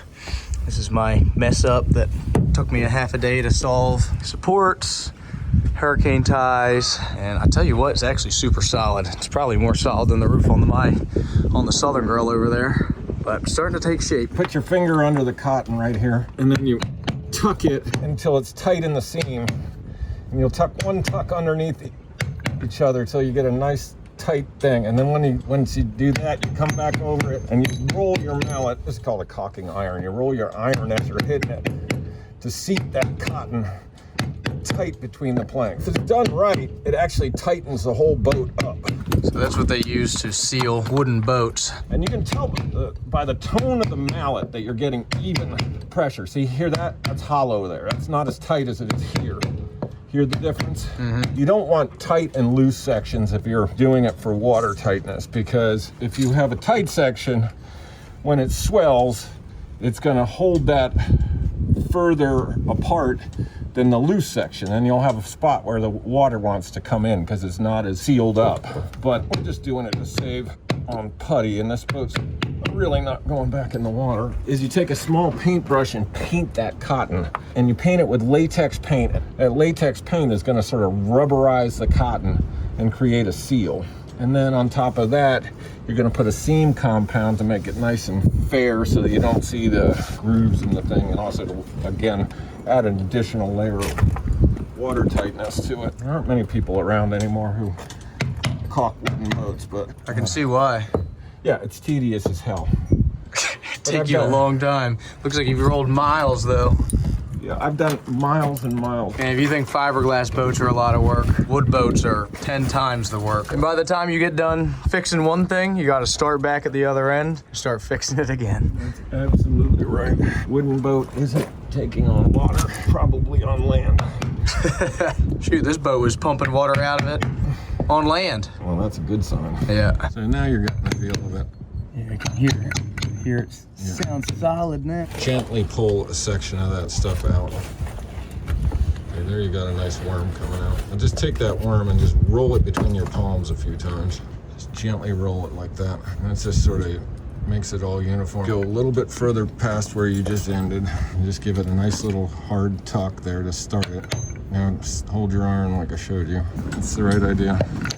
Once you get rolling on it, you should be able to put one tuck right onto the other and it should stay there. You're sort of going left to right. I mean, right to left. I always go left to right. Yeah, I just doubled back on this. Just for aesthetics, so I'm not worrying too much about it. The water evaporated out of the wood and the plank shrank up. Now you have cracks all down the seams. And so if I paint it, it's gonna look like it's all cracked up. So get it tight so I can paint it and it won't look like it's just made out of a pile of boards. A little bit of a hiccup. These rafters, since I cut the tops on an arc, they are now longer on the top than they are on the bottom. And the plywood I have is 4 feet wide and I need to go 12 feet across. I need to now trim the ends of these because now they're longer than 12 feet. And you want a little bit of overhang on your roof. You're gonna mark 2 inches off the end. Why is the string so far above these rafters here? I guess it's got a big dip in the roof. A really big dip. It's in the deck, it's not in the... Not in the rafters. The boat is like falling in half. It's fixable. I always try to pick the best of conditions to do the sketchiest of things. So I made sure to wait till a day where it was raining, freezing cold to stand on the washboard of this boat with a circular saw. Wish me luck.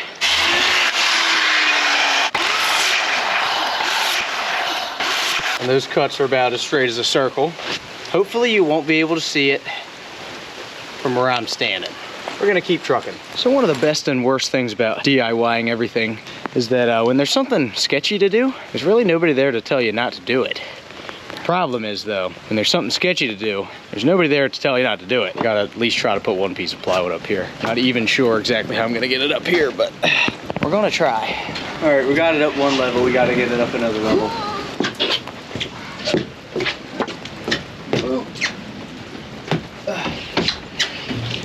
All right, we're very close. Oh, it's freaking nailed. Oh my God, this is very sketchy. Wow, that little breeze really catches that wood, huh? Come on.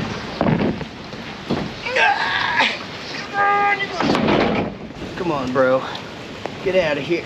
Freaking nail. Everything is fighting me.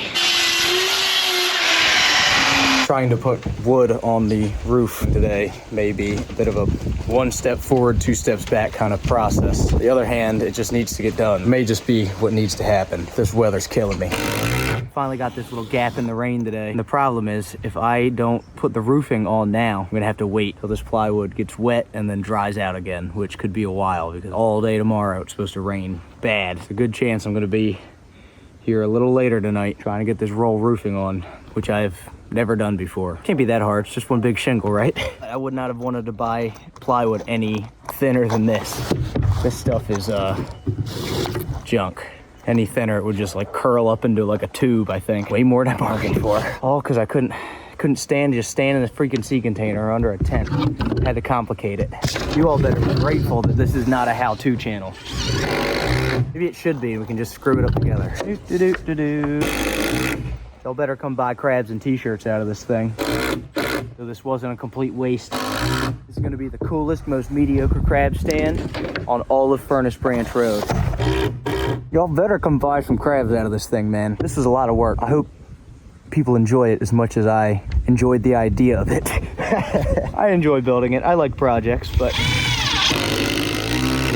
this one's a little bigger than I anticipated. Guess who I have to blame for that? Definitely gonna be worth it, I think. Plywood is on roof. Not bad, a little sketchy. Really not that sketchy. The only sketchy thing is that the plywood's not real thick, but I mean, it's not gonna matter. Nobody's gonna be up here. Nobody should be up here, at least. Pull it up the hill a little bit. You're going down. We got the roll roofing down before it started to rain again, so I need some more adhesive. I'm learning hard lessons in roll roofing. At least now the plywood will be relatively dry and I can go get what I need. And kind of starting to shape up a little bit. About nicer than the boat I actually crab out of at this point. The roof certainly is. The freaking floor looks nice too. I just gotta paint this entire boat. If we get a stretch of nice weather next week, everything I own is getting paint. When it comes to roll roofing, I didn't realize that the stuff that's twice as expensive just has this lick and stick tape on there. This stuff doesn't. So then you have to buy tar and all this other crap and spread all that out. Now I'm wishing I would have just spent double the money per roll. I didn't even know that that was a thing. I just thought it was cheaper. Hopefully this doesn't just fly off the boat when we try to truck this down to the crab stand. Finally starting to see a little bit of the light at the end of the tunnel. Once I can get some paint on this thing, it's gonna make a world of difference. Change sometimes is just nice to see. Roof's done, floor's done. Those are the two major big building projects. The only thing I don't like more than painting is sand. But I don't think this thing's gonna look like the freaking Taj Mahal. So probably not gonna spend too much time sanding, to be honest with you. The wear and tear she's experienced in the past few years is paintable. In order to make it accessible is to essentially dig a Dora Lynn shaped hole. It's not very deep, just a little tiny bit of a grade, and then set the boat down in there. So basically you can just walk right into the boat. In order to do that, I guess I need to remove the running gear. Probably don't need to, but I mean, who wouldn't want this prop for like a lawn room? It's pretty mint. I don't know why I thought this was gonna come right off. I should have known better. I might need a bigger hammer, actually. This is not a very big hammer for this job. I really appreciate all you guys watching. I really do. So I don't know where you guys came from or how you guys found me on YouTube, but if you didn't know, I started off on TikTok and I started making videos like 3 years ago because I've always been a crab fisherman and I wanted to start selling my own crabs. I didn't have any money and I didn't really have any resource or anything like that, and I was trying to figure out how to set my product kind of apart from other people that have all the money, all the advertising, big stores and all that. So I was like, well, you know what? There's crab places everywhere and the crab market is flooded. But most of those crab places are owned by people that are a little too old school for their own good. It made the internet a wide open market for crab things. I always say be the biggest fish in the smallest pond. So I just decided that I was gonna start cranking out crabbing content, use it to build a customer base to be able to sell my crabs. Kind of turned into a lot more than that. Kind of with all the uncertainties of TikTok and short form videos, I decided I really wanted to try to switch over to YouTube. I'm sure some of you found me from TikTok or Instagram or Facebook. I'm sure there's also a lot of you that have just seen me on YouTube. I appreciate everybody's patience because I'm not a YouTuber. I mean, I guess I am technically, but I am still trying to figure this stuff out. And your feedback, it doesn't go unnoticed. I'm also still essentially doing 3 full-time jobs. So look at that. That never happens. Usually these things are so stuck, you gotta like completely beat the crap out of the shaft to get them to come out. Wait a second. Dude, there's 5,200 on this. Somebody literally 5,200'd the prop on. That means they used a tube of adhesive. That's not right. They really just squeezed the tube of caulk on here, put the prop on, and then prayed it held. Gotta do what you gotta do, man. All right, I'm gonna try to pull this piece off because this thing's actually worth some money. This thing holds the cutlass bearing, which keeps the shaft from moving, but these little jokers are like a few $100 new, if I had to guess. Oh my God, it's just lagged in there. That's awesome. Look at that, got 4 nice big stainless lags. I'm making my money back already. Be for sale, you can buy it. 1.5-inch shaft, I think. There's braided fishing line on here too. That's the #1 killer for cutlass bearings. Right there. This stuff is so gnarly that it will actually eat into the stainless steel shaft if you let it. If it's on there for a really long time and there's something like holding that tight while the shaft rotates, that braided line will actually somehow wear into the metal. Holy crap, the whole shaft's coming out. I guess we're getting the whole shaft. There's the gasket. I'll sell that cheap. It needs a little TLC. Oh man, the cutlass bearing's a little seized up. Problem is this rudder is in the way, but I think we have the technology to fix that problem. Shoot. Nailed it. Something's sizzling. Ooh. Wow, look at that. That's a lot of stainless right there, buddy. It's actually pretty cool. That thing's worth something. All right, we got some lawn art and we got a shaft, so all that stuff's for sale. Make me an offer. Lindsay's gonna love it. I promise. I'll add it to my collection of props. We even got some plate steel. This has got a big piece of stainless. That'd be good for something. So that's where the shaft goes up through and then connects to the engine. Previously went up through and connected to the engine. Look at that.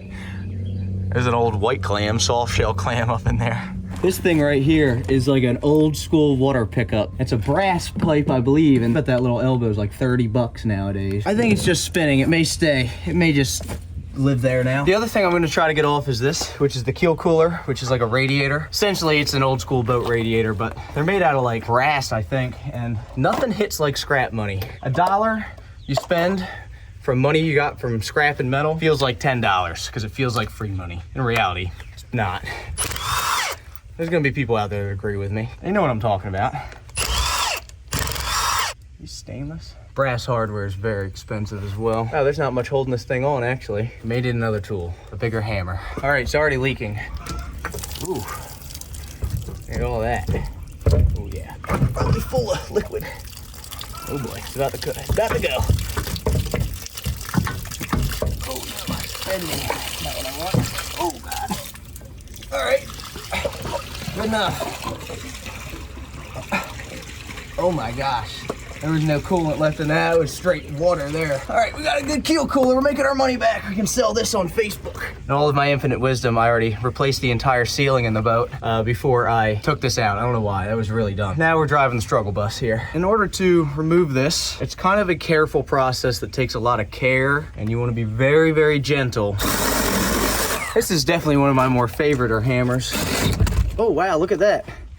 The funny thing is, I didn't even cut down the one side, but that's where the plank ended, so the whole thing just fell out. Look at that. See, I was never getting those out. It does pain me to cut holes in the bottom of this boat, but it's gotta drain somehow, because it's just gonna be sitting. More holes, better drainage. That's for sale too, by the way. I like this little brass grate too. I'm gonna take that with me. Almost sank the boat though when I got it home. There was literally a hose on the other side of this that was just like sitting over the hole. And nothing but like barnacles holding it together essentially. We were that hose falling off from sinking this boat on the way home. I didn't even know it until we got back. Nice.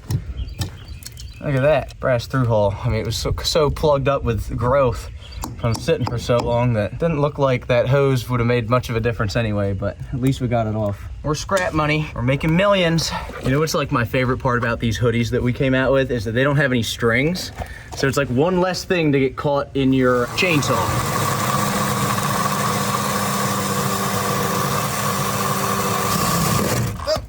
There it goes. Again, it fell out right where the plank is.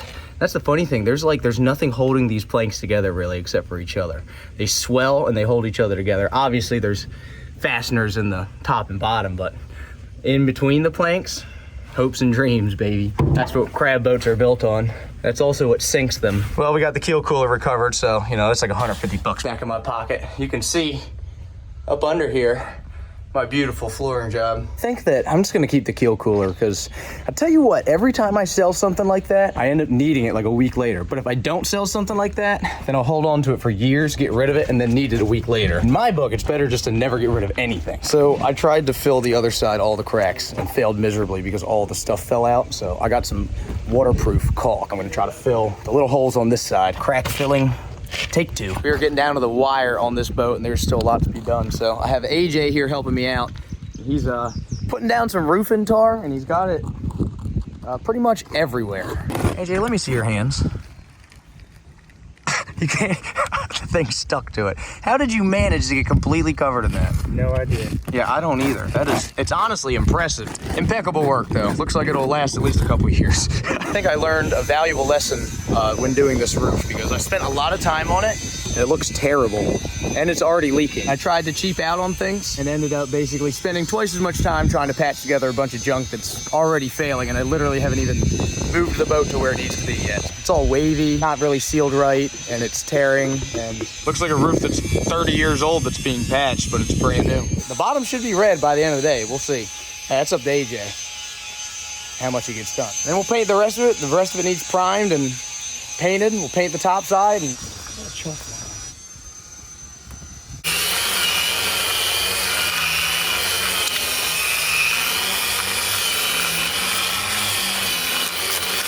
I was sanding the stern of this boat and I was just gonna paint it, but underneath all that, like 10 layers of paint, probably most of it lead, there's this beautiful mahogany stern. And I'm thinking that maybe I'm gonna varnish it, paint the name on it really pretty, and have a place for people to like take pictures and stuff like that. Working dark to dark, we have not had many days where it was not pouring down rain. If you're in the boating world, then you know that if you can't fix it with thickened epoxy, it's not fixable. This is close enough to fair and compound for my needs. It's starting to come together. It's very, very encouraging for me to see this thing kind of start to come to life. Done a lot of sanding, a lot of painting, a lot of repair and construction, and I'm still not near done yet, but it is getting really close. It's really starting to look like something. Pretty fancy for a glorified freaking fruit stand, if you ask me.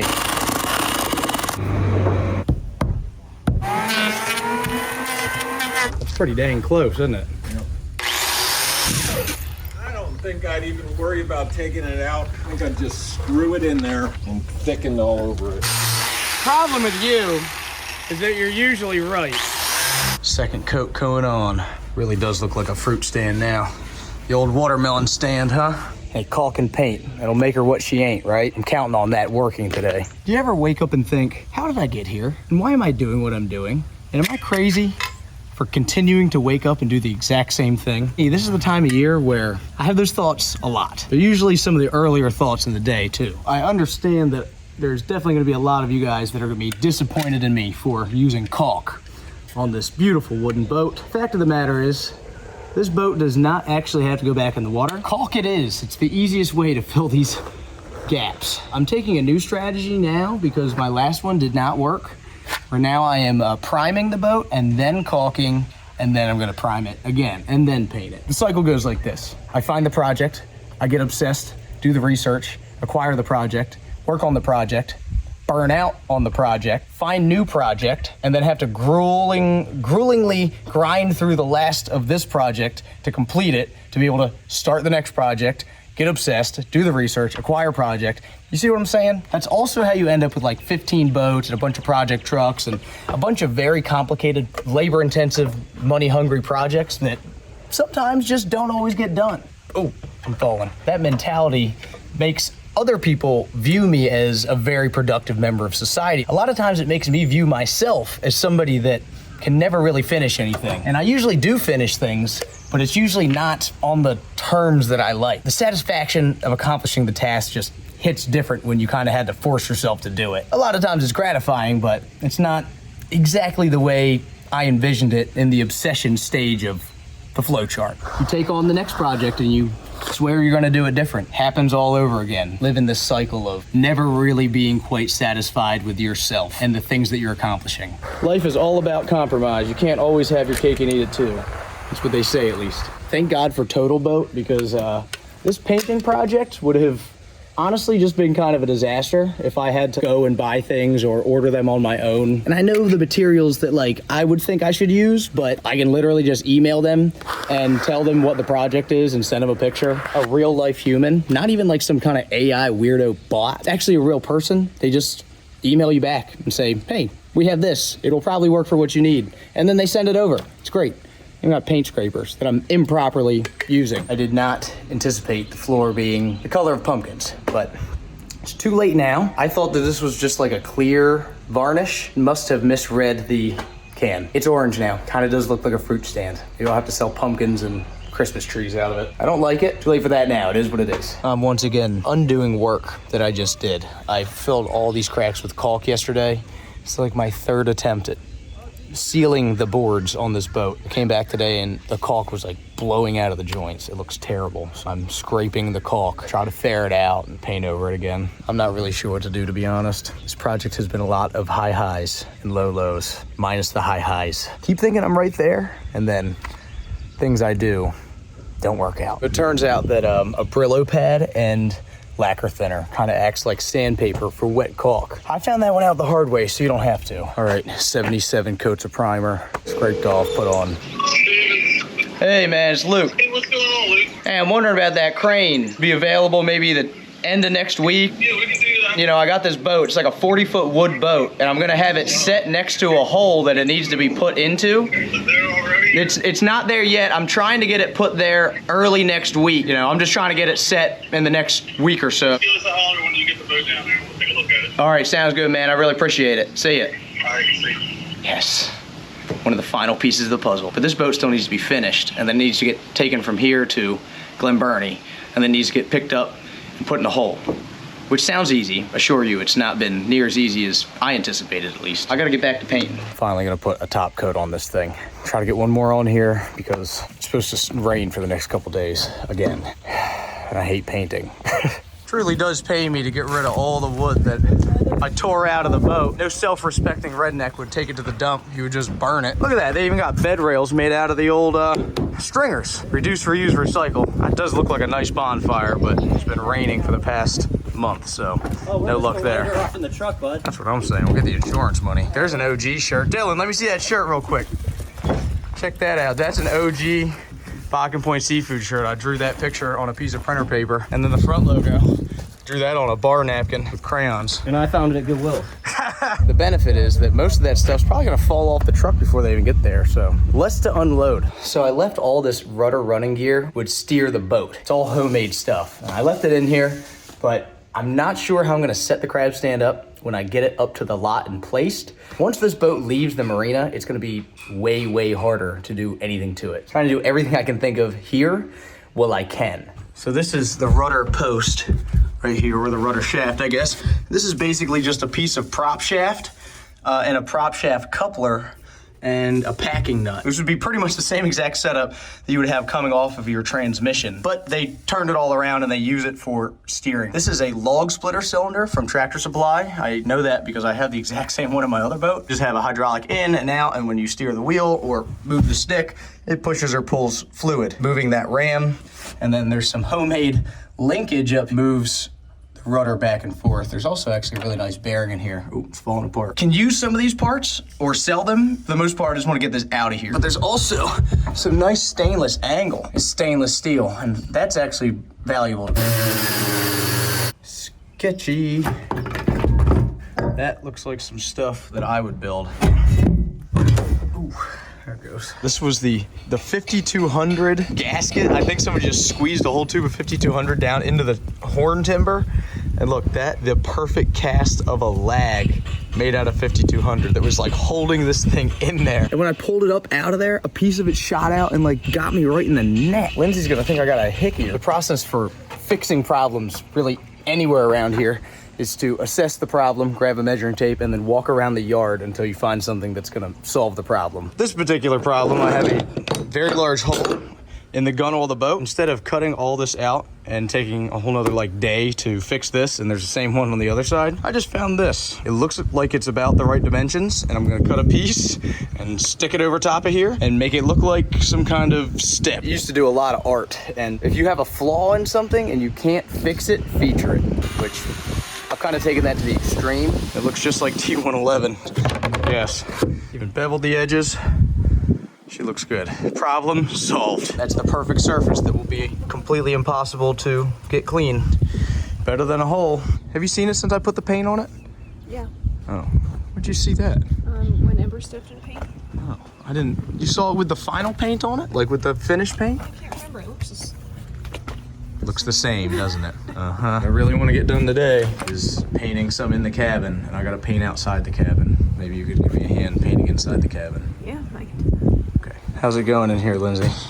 Looks like crap. Well, it's kind of supposed to, I guess. It smells like fumes in here. Oh, good. Well, windows are open. If you start feeling dizzy, then it's working. Perfect. Kind of a big moment, nothing crazy, but I'm gonna pull the tape off, and things always look so much different when you just pull the paint line tape. This is gonna be the first look of like what it's really gonna kind of look like as a finished product. Building suspense. Come on. Oh, not bad. It kind of looks good, honestly. Looks way better than the boat I'm actually working at. Lindsay's in there working hard. That's a crappy job. I wouldn't want to do that. Looks good though. Looking, oof, almost kicked that over. We almost painted the floor too. Looks really good. Oh, thank you. Your office space, our office space. Yes. Essentially, the break room. It was a big step in the right direction. Pleased to see it come a long way, although it's hard to see until you can compare what it looked like and what it looks like now. I still have to move this thing from here up the highway to my yard and then get it set, which involves dangling 30 feet from a crane. There's a chance that that could all go horribly wrong and you'll never get to see the finished thing because it'll break and fall or I'll be in jail or something. So I just figure I'll give you a run around right now. I think it's technically 39 foot. Deltaville, dead rise. So this is like the original crab boat here in Maryland and Virginia, like kind of the OG, most dead rise you could get. I think it was built in the early 80s or late 70s. I'll have to check on the title. Hopefully it's gonna work for what I need, which is a crab store, which is basically like also a sign. So when I was looking at trying to build a building at my lot to be able to sell crabs out of, right? I got a couple quotes and they were all like $250,000 to get a building. I don't know that a building is gonna make $250,000 difference in my business. So how can I test the kind of building structure theory without being $250,000 in debt? Bought this on Facebook Marketplace for $700. Being dumb and naive, I thought, oh, this is not near as bad as I thought until I took the floor out of it. And then I was like, holy crap, this thing is gonna be a full-time job project. So it won't actually float again. We're not taking it in the water. Really, originally what I wanted was to be able to have people come in the boat. To basically like cut a doorway and have people come in the boat and then they can be in here and get their crabs, you know, have a counter, whatever. In terms of liability and insurance, I tend to look past in my world because I'm an idiot that I now know I need to. I think what I'm gonna do now is basically just have me and my crew work out of this boat. So this will kind of be more like our space in here and the counter will be along here and then we'll help customers kind of, you know, down the boat. And I think that's just gonna allow me and my team a lot more freedom and space and privacy in terms of what we're doing and whatever, just so it's not just cramped and hectic. Because that's one of the things I'm trying to get away from with my old system, which was just a lawn chair and a trailer, which worked totally fine. I'm still gonna have the trailer. It's gonna back up to there, and I'm sure we'll still have lawn chairs, but at least we got shade. And the reason doing this boat, not a building, is so that, you know, people can come and see it, you know, take pictures with it. It's kind of a landmark, and it's also like kind of the next chapter in this boat's history. Spent most of its life on Smith Island as a working crab and oyster boat, So it was literally left for dead in the marsh for the most part, enjoying its retirement in a way, you know, because they were gonna cut it up and burn it or just leave it probably. So, I mean, this is kind of the only way this boat gets to live on. I know a lot of people were kind of giving me a hard time about making this boat unusable, but it was unusable before. I mean, the boat still has a long way to come. I mean, this is basically the shell is done, and I still need to kind of come up with a system as to how I'm gonna help people along here, where I'm gonna put the counters, where I'm gonna put displays, all those kinds of things. But those are things that I didn't really want to do here because I wanted to see kind of how it places and looks up at the lot. It's better to kind of live in it a little bit and feel it out and see what you kind of need and then build things in this case to what you need.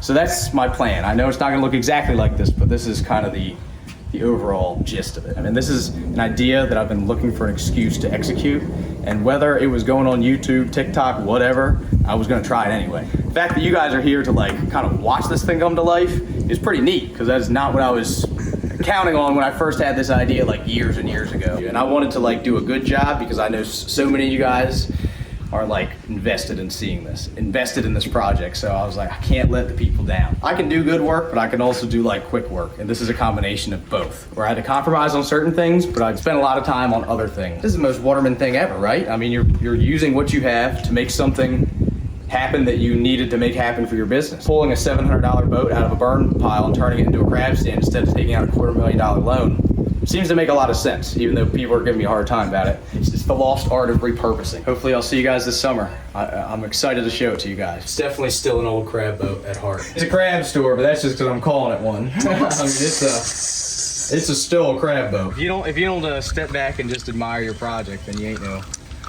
crabber. You ain't no man either. You know what I mean? Every time you do a project, you gotta stand back and admire it a little bit. Yes, you do. By the time you get it done, you have a little bit of hatred for it because you spent so much time, money, energy, and sleepless nights like trying to make things perfect that you just didn't get right. Especially any artist can relate. By the end of the project, people are like, how could you sell it? They're like, oh, it's not that hard, dude. It's like there's a big part of you that never wants to see it again. It's D-Day. It's the day that the Dora Lynn gets taken up the road to the crab lot. We're gonna take it up there, have it blocked, and then Friday I got a crane coming to do the rest of the job. But there's definitely some things that could go wrong here. My biggest concern, honestly, is that the roof is gonna blow off. It could also get pulled over. Everything's kosher, but I just wouldn't want to have to deal with that. I could also fall off the trailer, or we could put a bunk through the bottom. The boat could break in half. By the time we get there, all the seams may be split. I know I may be catastrophizing a little bit, but here they come with the trailer. You remember these guys. So we're gonna put the big boat on the big trailer. The big trailer feet. Yep, I'll put the blocks in the truck. There we go, we gotta get in the truck, follow him down. I am a little nervous. I wish I could be right behind him. I think I can catch up to him though. I can't imagine they're gonna be going that fast. I am really excited to finally see this boat headed up the road. So step 1 was finding a boat. Step 2 was getting the boat home. That's not great. Oh. Step 3 was gutting the boat. Oh. Regret. Step 4 was rebuilding the boat, and step 5 is getting it up there. Step 6 is getting it placed in the actual spot, because that is going to involve a crane. I am really excited, but it's just in my nature to be worried and catastrophize certain scenarios and kind of be constantly calculating risk. Sometimes that leads to a little bit of anxiety for me. I know it's in good hands. I got good friends here to help me, and Bird, I trust him with my hard work here. We'll see. Best case scenario, we make it. Worst case scenario, oh boy. I wish I could get behind it, but I'm honestly in a weird position where, like, you know, they have to go pretty slow. There's always a lot of traffic around here, so like I try to get over and get behind him, but I'm like back in traffic all the way up. I guess I'm just gonna stay in front of him so he knows exactly where to go. I don't want him to get lost with that thing. They said that it got a little squirrely there for a second. I think they backed off the heat a little bit, and we're all good. This thing is breaking some necks on the way down the road too, because this is not a common sight here on the Western Shore where I'm at. On the Eastern Shore, this is an everyday practice. People are used to seeing big work boats go down the road on trailers, but over this side of the bridge, they don't see it that often. It's definitely turning heads. All right, we made it up to the lot. First step is over with. You guys right next to it? Yep, that would be great. If we could just get it parallel to the ditch right there. That worked out pretty well. Yeah, no doubt. Down the road would have been a night. Oh man, I know. All right, she's here actually. That is the first and only time that boat's ever done 50 miles an hour. Oof, I have done it now. We are past the point of commitment. Looks a lot bigger on this lot than it did at the marina. Instant sense of relief. Now we just got to get the boat into its position, which is going to be very interesting, and it's not going to be cheap. The crane guy is running ahead of schedule, so we are rushing down to the yard. It's either going to be the coolest thing I've ever done or one of the stupidest things I've ever done, or both. Crew's all here. We got a crane. Morning. Morning. You ready to drop this boat on the ground? That's right. Shout out Stevens Trucking for being the only people crazy enough to let me try to pick up a boat with a crane. That's how you know some stuff's about to go down. Everybody's standing around with a cup of coffee. The big eye hook on the roof. Yeah, there's a big wind-up thing on the back too. Spins the propeller. This is actually kind of a big day for me. There's been a lot of time, money, effort, and thought put into today, and coordination. I've worked pretty hard for all this to come together today. I think they're gonna put 2 slings on the boat and then a spreader bar up top so that the slings don't come to a point and crush the roof. They're probably gonna test lift it a few times, then we're gonna place it where it needs to be placed. Easy as that, right? I mean, you got enough people here, we could have picked this up together. Oh yeah, we just roll it into the ditch. It's creaking. I can hear this boat creaking away. The anticipation is killing me. We got like 50 foot of rigging to this thing with spreaders and whatever else. I also hope it doesn't blow the roof apart over there. She's floating just in the air. Man, AJ's on the clock. I should have left him back there with something to do. I'm certainly building some suspense here. So you guys have all known me the longest. What do you guys think about this? It's the best, worst idea you've had in a long time. Yeah, I don't In a long time, you mean this week? I don't really have many words. I'm trying to see how it's going to play out. We're taking bets how long it's going to take to get bullet holes, graffiti, or a squatter on it. I think all through happened tonight. If it's gonna happen, we may as well beat them to it. So we should probably just graffiti it and shoot some holes of our own in it. Attracted quite the crowd to watch this boat fall on its side. Or go in the hole, who knows? Even the dog is watching. Oh, the big guns are here. When you see a guy like that show up to a job site, something's about to get done. She's up. There's a lot, like the whole way to the boat's all those stern stands. Yeah, right. You gotta get the stand out of the back.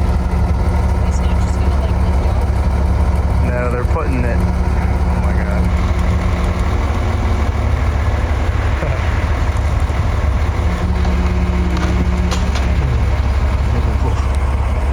Oh my gosh. That was a little bit of a precarious situation. I'm trying to get the boat level, like to sit. Keep coming. Cockpit floor's got to be level. Otherwise, all the crabs are going to be running to the back. I can't be chasing them around now. Inside floor level? Yeah, inside floor level. Which may be tricky because I put the floor in, so who's to say that it was level when I put it in, you know? That looks pretty good, actually. That ain't bad. Yeah, that one seems good. Take her back down a little. All right, hold that. The only thing harder than getting this thing in the hole is going to be getting it back out. Why would you get it back out? I hope it never has to come out. Bro, that's... Oh, Jesus, I can't even lie. I can't even hold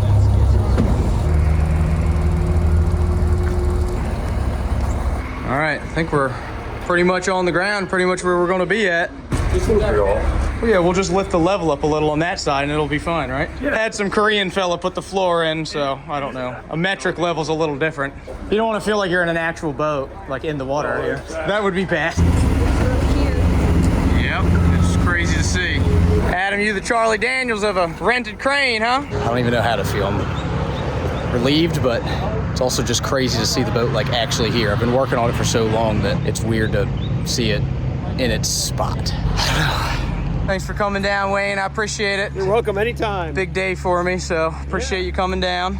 It's good that your boat floats. Yeah, right. I bought this boat in February, brought it home mid-February. It's now the 2nd or 3rd week of April. Pretty quick turnaround time. Finally got all the grading done, and this thing looks awesome. I'm super pumped for everybody else to come see this. Jake is here right now, and we were working on the lettering. Some cute lettering on the side of it. Bocking Point Seafood, maybe the original name of the boat, Dora Lynn, something like that. But tell you what, I'm super pumped. Man, does it ever look good. I really am pleased with it. So basically, I'll have my refrigerator trailer here to the stern. Probably cut the stern out so we can get right in and out. I'll have the counter here, somewhere I'm selling shirts. I'm not sure. I don't exactly know how it's going to work out, but me and my crew will be in here selling crabs to you on the other side. That's right. I really appreciate everybody that's really excited to come see this thing. I'm just asking people, please don't come onto the property right now, because I want to square it away when we kind of do the big reveals. I appreciate it. I will see you guys soon. Oh! There you go. They're all paid actors. It's another day of loading crab pots onto the boat. You're counting down the days to the opening day of the crab stand on Saturday. I think we're actually gonna have one of Jimmy's Famous Seafood's food trucks there as well. I'm hoping that I get these t-shirts in time. By the time you guys are seeing this, I think that they're gonna be for sale online on Dark Sea's website, so you can find that in the link in the description. It's kind of like Groundhog's Day around here until you get all the gear set. And then it's like Groundhog's Day just doing something different. Time is approaching and we are up here just trying to wrap up all the loose ends. So Jake has been working really hard. Hand painting everything on here. Super talented guy. That's art right there. Putting a boot stripe on her. We got the name of the boat, the name of the business on the side. Looking really, really awesome. So what I have to do now is run crabs is what I call it. I have to go through all the crabs and sort them into different crates for the sizes that I sell, so we don't have to do it when we're there, because you couldn't have any quantity or any idea of what you're gonna sell or what you have or anything like that. It just has to be done before you go up. We do it on the boat, but I have some other crabs here that I need to run through and size them because they're not sized yet. So it's a little bit of a mess here just because I have so much hodgepodge stuff going on, but it's kind of a tedious process. You get pinched by almost every single crab. So I'm gonna level with you guys. I am really, really, really nervous about tomorrow. I have no idea what to expect. I don't know if anybody's gonna show up. I don't know if 1 million people are gonna show up. I don't know if it's gonna be too few or too many. I have no clue. I've been stressing about it, even though I shouldn't. I don't want to disappoint people. I cannot tell people enough how much I truly do appreciate them supporting what I'm doing and watching the videos. And so I just don't want people to leave disappointed. I went to Costco and bought a whole bunch of drinks. I'm gonna get ice and, oh, hey. Hi. What's up? I need a code. Okay. Lindsay's trying to help me, not expire before tomorrow. I don't remember what I was freaking out and catastrophizing about 10 minutes ago, but this is just like a fraction of the t-shirts. 3 times this many t-shirts and bags and a million other things that we got prepped for tomorrow. I feel like we're going into battle. Also, funny thing, I actually preemptively called the police on myself, which goes against everything I've ever learned growing up. Actually hired a cop to come to the crab stand, which is just so bonkers because like I spent my whole life trying to avoid the police and getting arrested, and to actually call them before anything actually went wrong and then pay one seems super strange, but I'd rather be safe than sorry, I will say that. And it's just a busy road and I have no idea what to expect, and if a bunch of people show up, I don't want people getting hurt or backing out into traffic or anything like that. It's mostly just for traffic reasons. It's D-Day. It's the opening morning here. I'm running around to get some last minute things straightened up. Going to pick up a bunch of ice from the bait shop. Bought a bunch of drinks to give away to people. It's gonna be so hot out today. Put the stuff out on Facebook, and there's a lot of people saying, oh, good luck, wish we could make it, yada yada. And not a lot of people saying, oh yeah, I'll be there, I'll see you there. So I have no idea what to anticipate. I may feel real dumb when I show up and there's like 10 people. Who knows? Whatever. I mean, we'll have a good time anyway. I'm preparing for disaster and setting the expectation really low. If it's anything better than a disaster, then I'll be happy. I've assembled a massive crew. Pretty much hired everybody that's ever helped me before and in the past few months just to come down and run interference, because I know that a lot of this is that people are coming to see me and Lindsay and see the shirts and everything in the boat, so I don't want to be stuck in the back of a refrigerator slinging crabs. Well, there's a bunch of people here that are partially here to see me and hang out. So it's a whole nother task. I've been trying to come up with jobs for all these people, come up with a system without ever having done it before. Plus we've been crabbing 5 days this week in a row just to try to catch as many crabs as we can, which isn't abnormal. We got the design, the shirts, everything wrapped up this week, and then the shirts expedited from California. I paid my firstborn child and shipping costs to get them here, to have them for opening day. So if all this stuff can come together, oh my gosh, it's gonna be either a symphony of disaster or the coolest, best marketing idea I've ever had in my entire life. Oh man, I hope this goes all right. All right, we're at the local bait shop. Support your local bait store. Don't go to Walmart and buy bait. We're about to have our first soft crabs and peeler run. So like all the crabs, when they're about to shed, quit eating basically. And all the crabs that are around are straight smalls. They're like 5 to 5.5 inches, which people don't want to buy smalls anyway. So they're little crabs and there's not many of them. It was just so frustrating. I was like trying everything I could, every spot, every trick I could pull. Probably have like 15 bushels in there. But the fact it took us all those days to catch that many was like just painstaking. Load it up. Hopefully none of that stuff blows out. That's like $10,000 worth of t-shirts. What did he want? It's all good. Everything's fine. All right, it's coming together. People are showing up. Jimmy's is here. We're cutting it close once again. Merch is going up. This is nice. I like it. My whole family's here. Cutting it close once again. Drawing lines on the ground as we get ready. How many engineers does it take to paint some lines on the gravel? Oh wow, now there's people. Oh my God. There's a line. All right, is everybody ready? Is everything good? Hey Matt, you good? I have no idea how to open one of these. Oh, is this got a cork? Yep. You can shoot it? Just point it in that direction. All right, not at the top. Oh!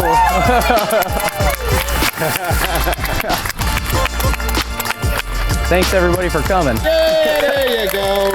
They're all paid actors. Well, I appreciate everybody's patience here because I've never done this before either. It's incredible. I can't believe people actually showed up. Good luck, Brad. Thank you.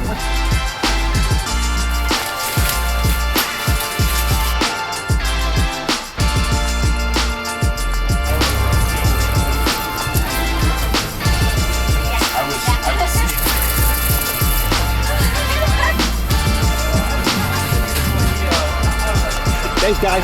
Awesome. Thank you. I appreciate you guys coming out. Where's the How you guys doing? Charlie? What's up, man? It's nice to meet you. I like Charlie's a big fan. All your videos versus their crab really grows up. Really? That's awesome.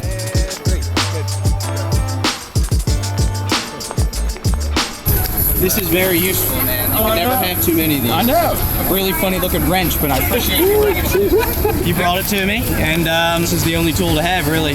Any problem you can't fix with a hammer is electrical. Some part of my life. I go to the kitchen. Oh, that's Luke. I go to the family. Oh, that's Luke. Wherever I go, he's watching. I feel like I know. Very good friend of mine lives on the Bodkin. Luke used to always come over to his pier and stuff, and they talk. And then when he was a little guy in his rowboat visiting, yeah, I gave him a trolling motor a long time ago. Some of the stuff I see him take junk and make it work, you know. Your first wave is over. Yeah. I hope it continues. And you know how throughout it is. the day. It's always the first 30, 45 minutes after we open that there's a ride and then there's a little bit of a lull. I'm over the initial, the like, worst part is yeah, I'm glad people showed up. It's not too crazy. I'm hoping people continue to show up because we still have a crap ton of stuff to sell. I have a crap ton of people here that are all gonna want money at the end of the day. I'm hoping that we can make some money before the end of the day. Yes, I can. Yep. All right, try some of this. This is a seasoning that I'm coming out with. We just didn't have it ready for this weekend, but that's like my own seasoning here. So take that home, try it, see if you like it. If you can, then you can come back and get some. Good. Good. Take some with you, see if you like it. Try it right now if you want. Try it right now, see what you like. Cool, man. Absolutely, for sure. Thank you, brother. Awesome, man. Thank you so much. Thank you guys. I really do appreciate you coming out. Thanks for coming back. Today was a major success. All the things I was worrying about didn't come true, per usual, but it was fantastic. I mean, we had plenty of people come by, sold lots of crafts, sold tons of t-shirts, tons of help. My parents came to help, the crew came to help. It was awesome. Wrapping it up now.